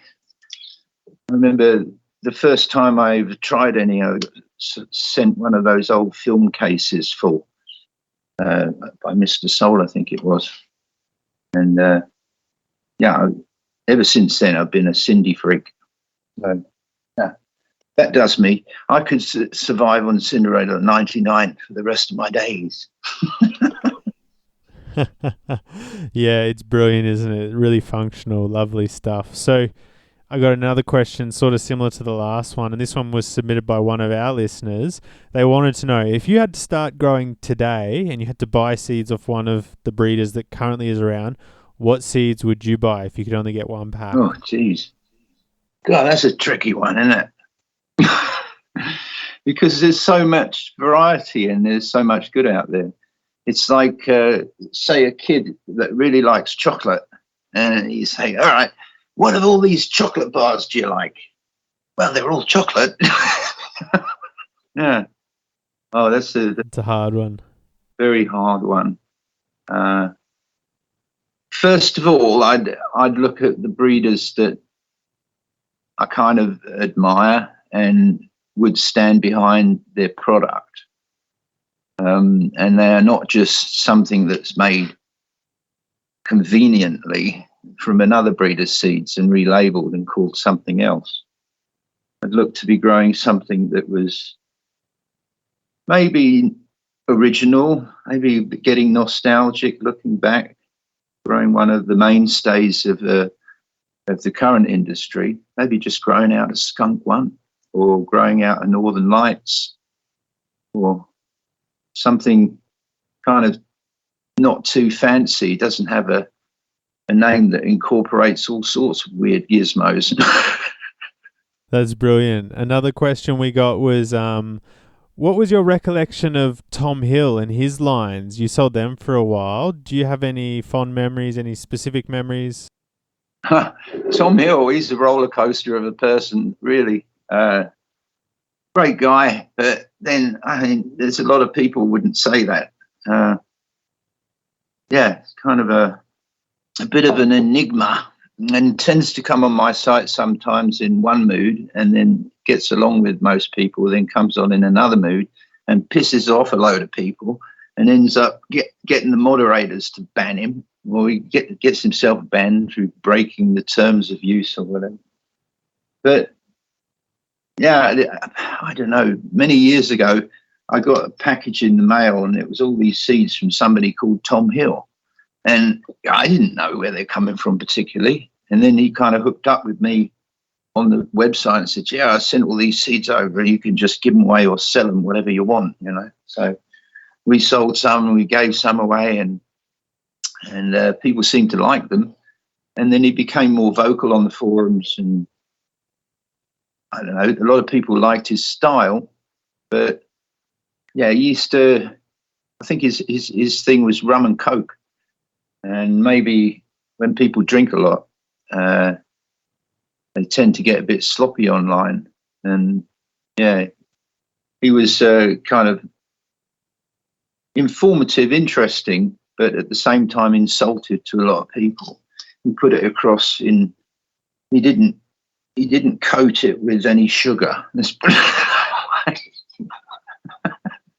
Straight to the point. That's kind of, people like that. If somebody comes across sometimes a bit crude and makes their point with passion. So Tom was very passionate like that. And I think I met him, I invited him to come out to the Philippines years ago, and he came out. And we went out and had a couple of nights out on the town together, got absolutely blotto, had some good times, seemed like a nice guy, really. Interesting. I think he grows up in the mountains, or he's kind of like a mountain man, you know, foothills of the Rockies or something. We've got a few stories together, and yeah, interesting chat. There again, it's about personalities, you see. You've got some wild men of cannabis, and I guess Tom is one of them. I love it. I love it. I wanted to ask, were there any particular standout cannabis cup experiences? I'm sure you've been to a number of them. Anything kooky or wild that we haven't spoke about? Yeah, there was one year, I think it was the second year I had anything to do with them, and maybe the last was I wanted to enter Cinderella 99 in the Cannabis Cup. So this was a big deal for me, the first time I ever made an entry. So I cleared it. I think Mr. Solar said, look, we want to enter this into the Cannabis Cup. Are you please? Yes, no problem. So we were waiting for the authorization, and they needed to come and pick the weed up. And the guy came over from the Cannabis Cup, and, you know, in a roundabout way, they told me that if I wanted it to place, I would have to pay a certain amount of money. So I thought that was kind of corrupt. And that led on to us wanting to, you know, every year do the Growers and Breeders Cup. We wanted to do our own kind of mini cannabis cup, just amongst the growers and the breeders of the plant. So we started this 420 Growers and Breeders Cup. So the 20th of April every year, we put a show on. Some years we employed tribute bands. We had an AC/DC tribute band one year, a big venue, and I used to fork out a lot of dough to try and get this thing happening. But I'm not very together with organisation and stuff like that. So some years it didn't really work out, but there was still a lot of entries and a lot of people showed up for it. So it just financially was a bit of a drain. So eventually it just became maybe 50 or 60 growers and breeders would show up, and then they judge each other's weed. That was the last time I think we had it, just pre-COVID. We haven't had one since. But there are plans to put one on for next year. And yeah, we started it in a way because I thought the Cannabis Cup was corrupt, and we thought it might be more interesting, particularly the growers and the breeders on International Cannographic, to have some sort of event every year where they could get together and meet each other.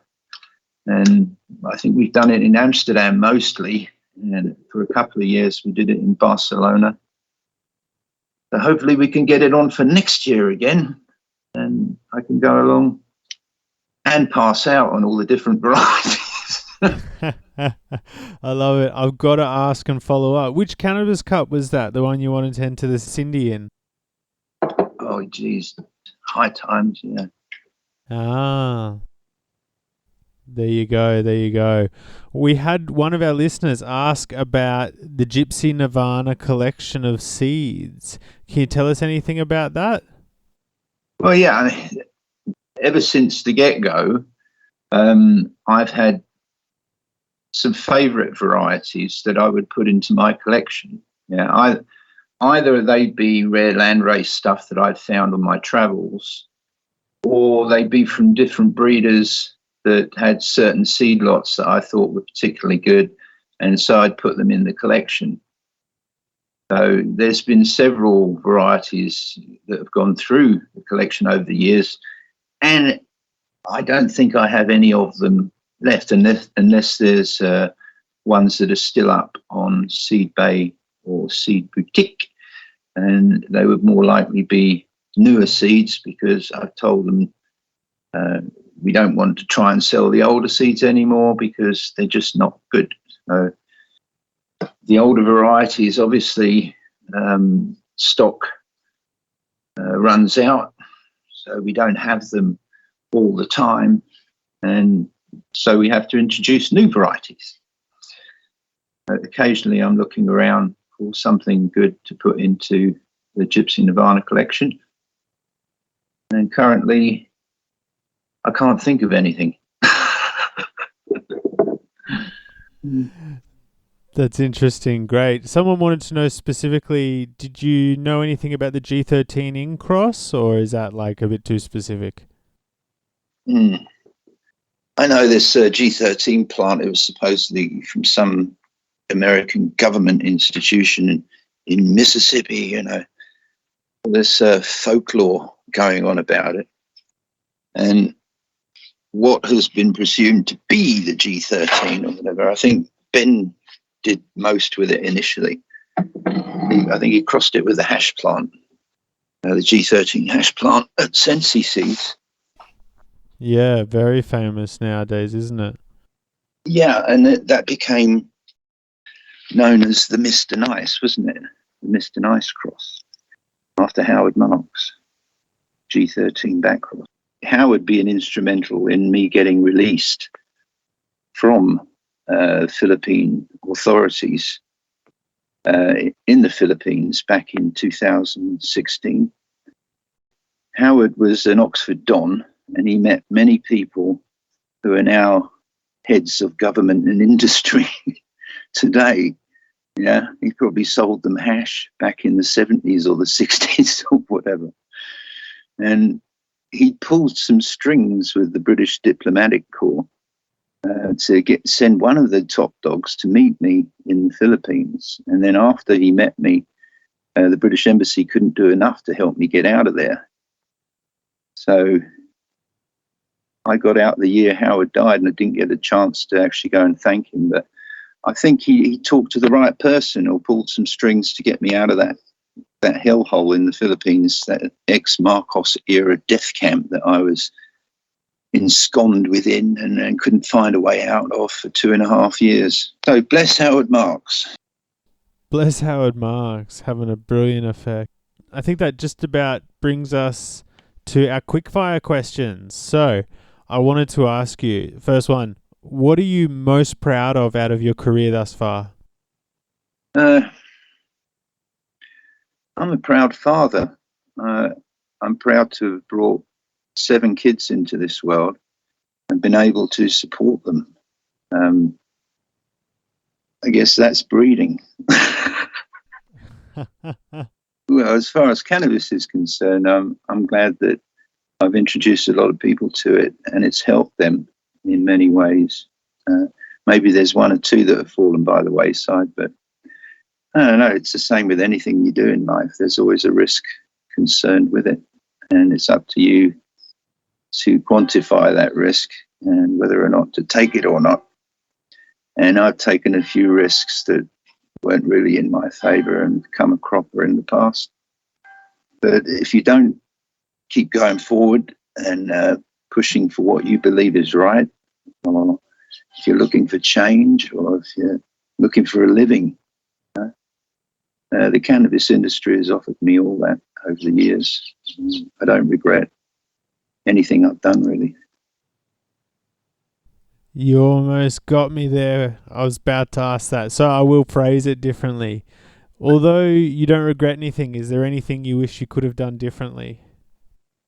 Yeah, well, there was this guy, there's this online entity called John Lee Pettymore, JLP, and we had this plan to aerially bombard various parts of the globe with cannabis seeds, with balloons, and we were very into working out the whole science and, the weather and this, that, and the other, how we could invade various nations with plants that would grow from the get-go in the right season at the right time, you see, and just force cannabis on the rest of the world.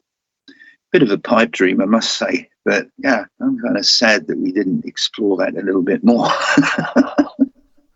That's brilliant. That's brilliant. Okay. So next one is, what is the single best flower you've ever had? It might have been the most recent one that I experienced over in Amsterdam a couple of weeks ago. Simon from Serious Seeds offered me a very beautiful mimosa bud. It's this variety that he has called mimosa, which was an offering and a gift. And of course, it looked beautiful and it was cured properly and it smoked like a dream. And that was the same day that I passed out on Soma's bubble hash Soma salad. So, I have some weird dreams of that day, being in and out of consciousness, whether or not the mimosa contributed to it or not. Can't really say. I'm not that au fait with my own blood chemistry, perhaps.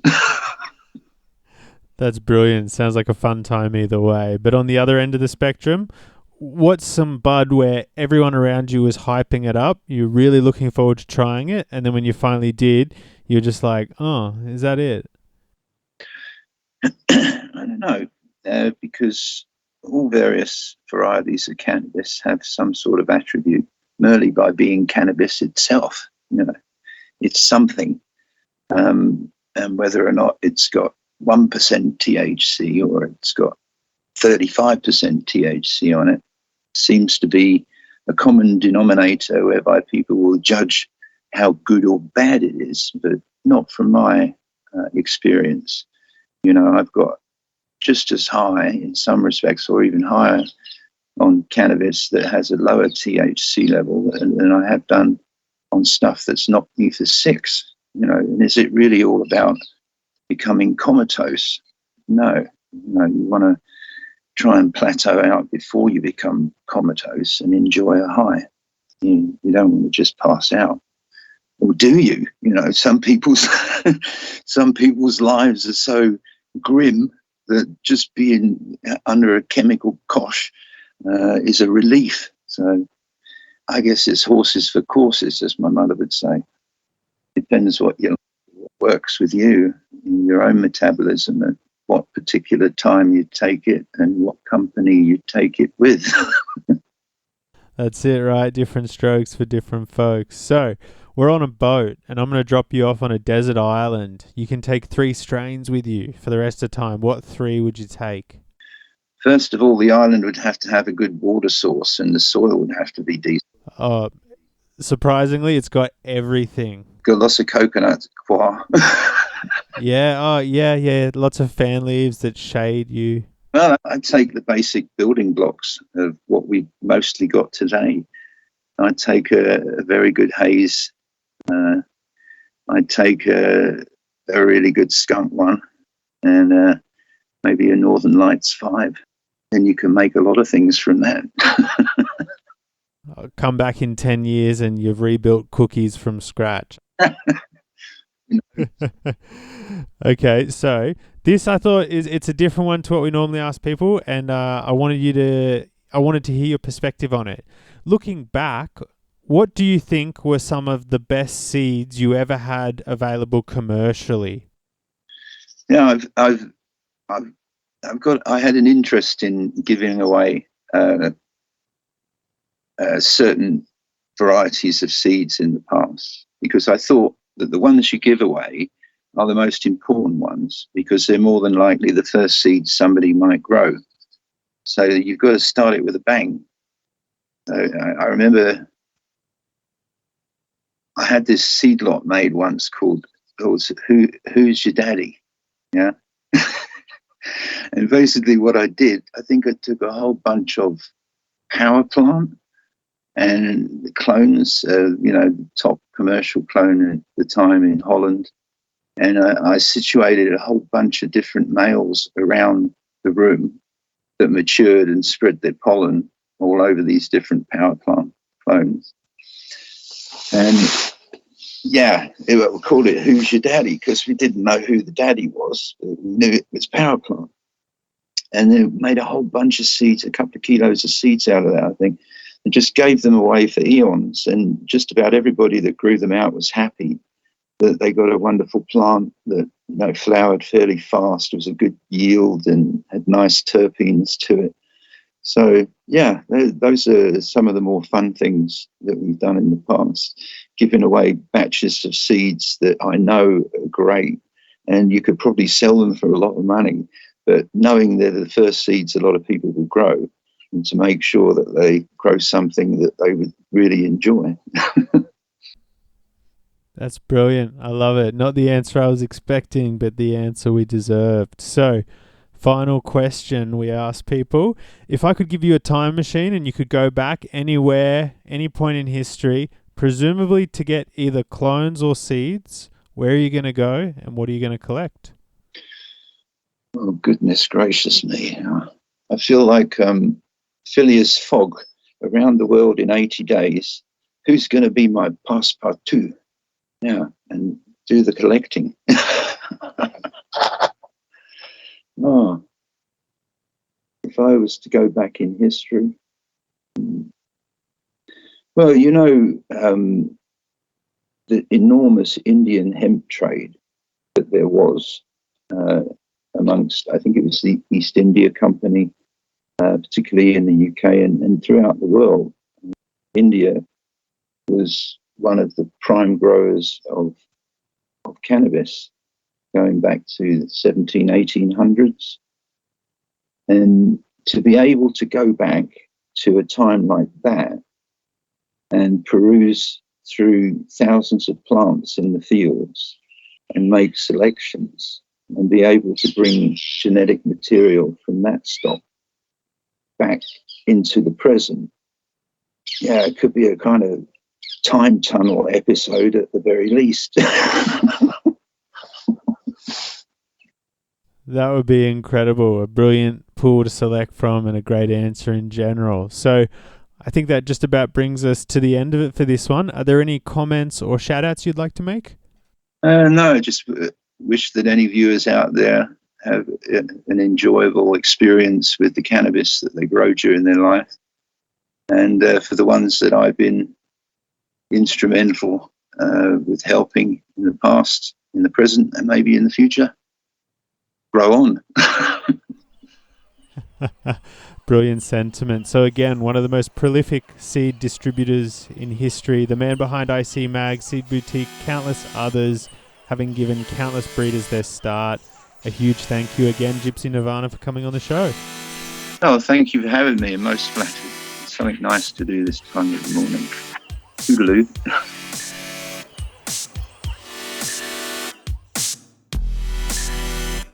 Huge shout out to Gypsy Nirvana. And a huge shout out to you guys for making it this far, joining us for the whole episode. As always, I hope you enjoyed it as much as I did. And I hope you go check out our sponsors who help make this show happen. Seeds Here Now, you know them, you love them. Number one, all the hottest breeders, the latest drops at the best price. Check them out, Seeds Here Now. Likewise, Koppert Biological Systems. You want to keep your garden happy, healthy, pest and pathogen free? Spidex Vital, Afipar M, You know them, 2 killer products. Get your garden healthy and clean. Huge shout out to Koppert, #1 in the industry. Thank you for supporting the show. We appreciate you so much.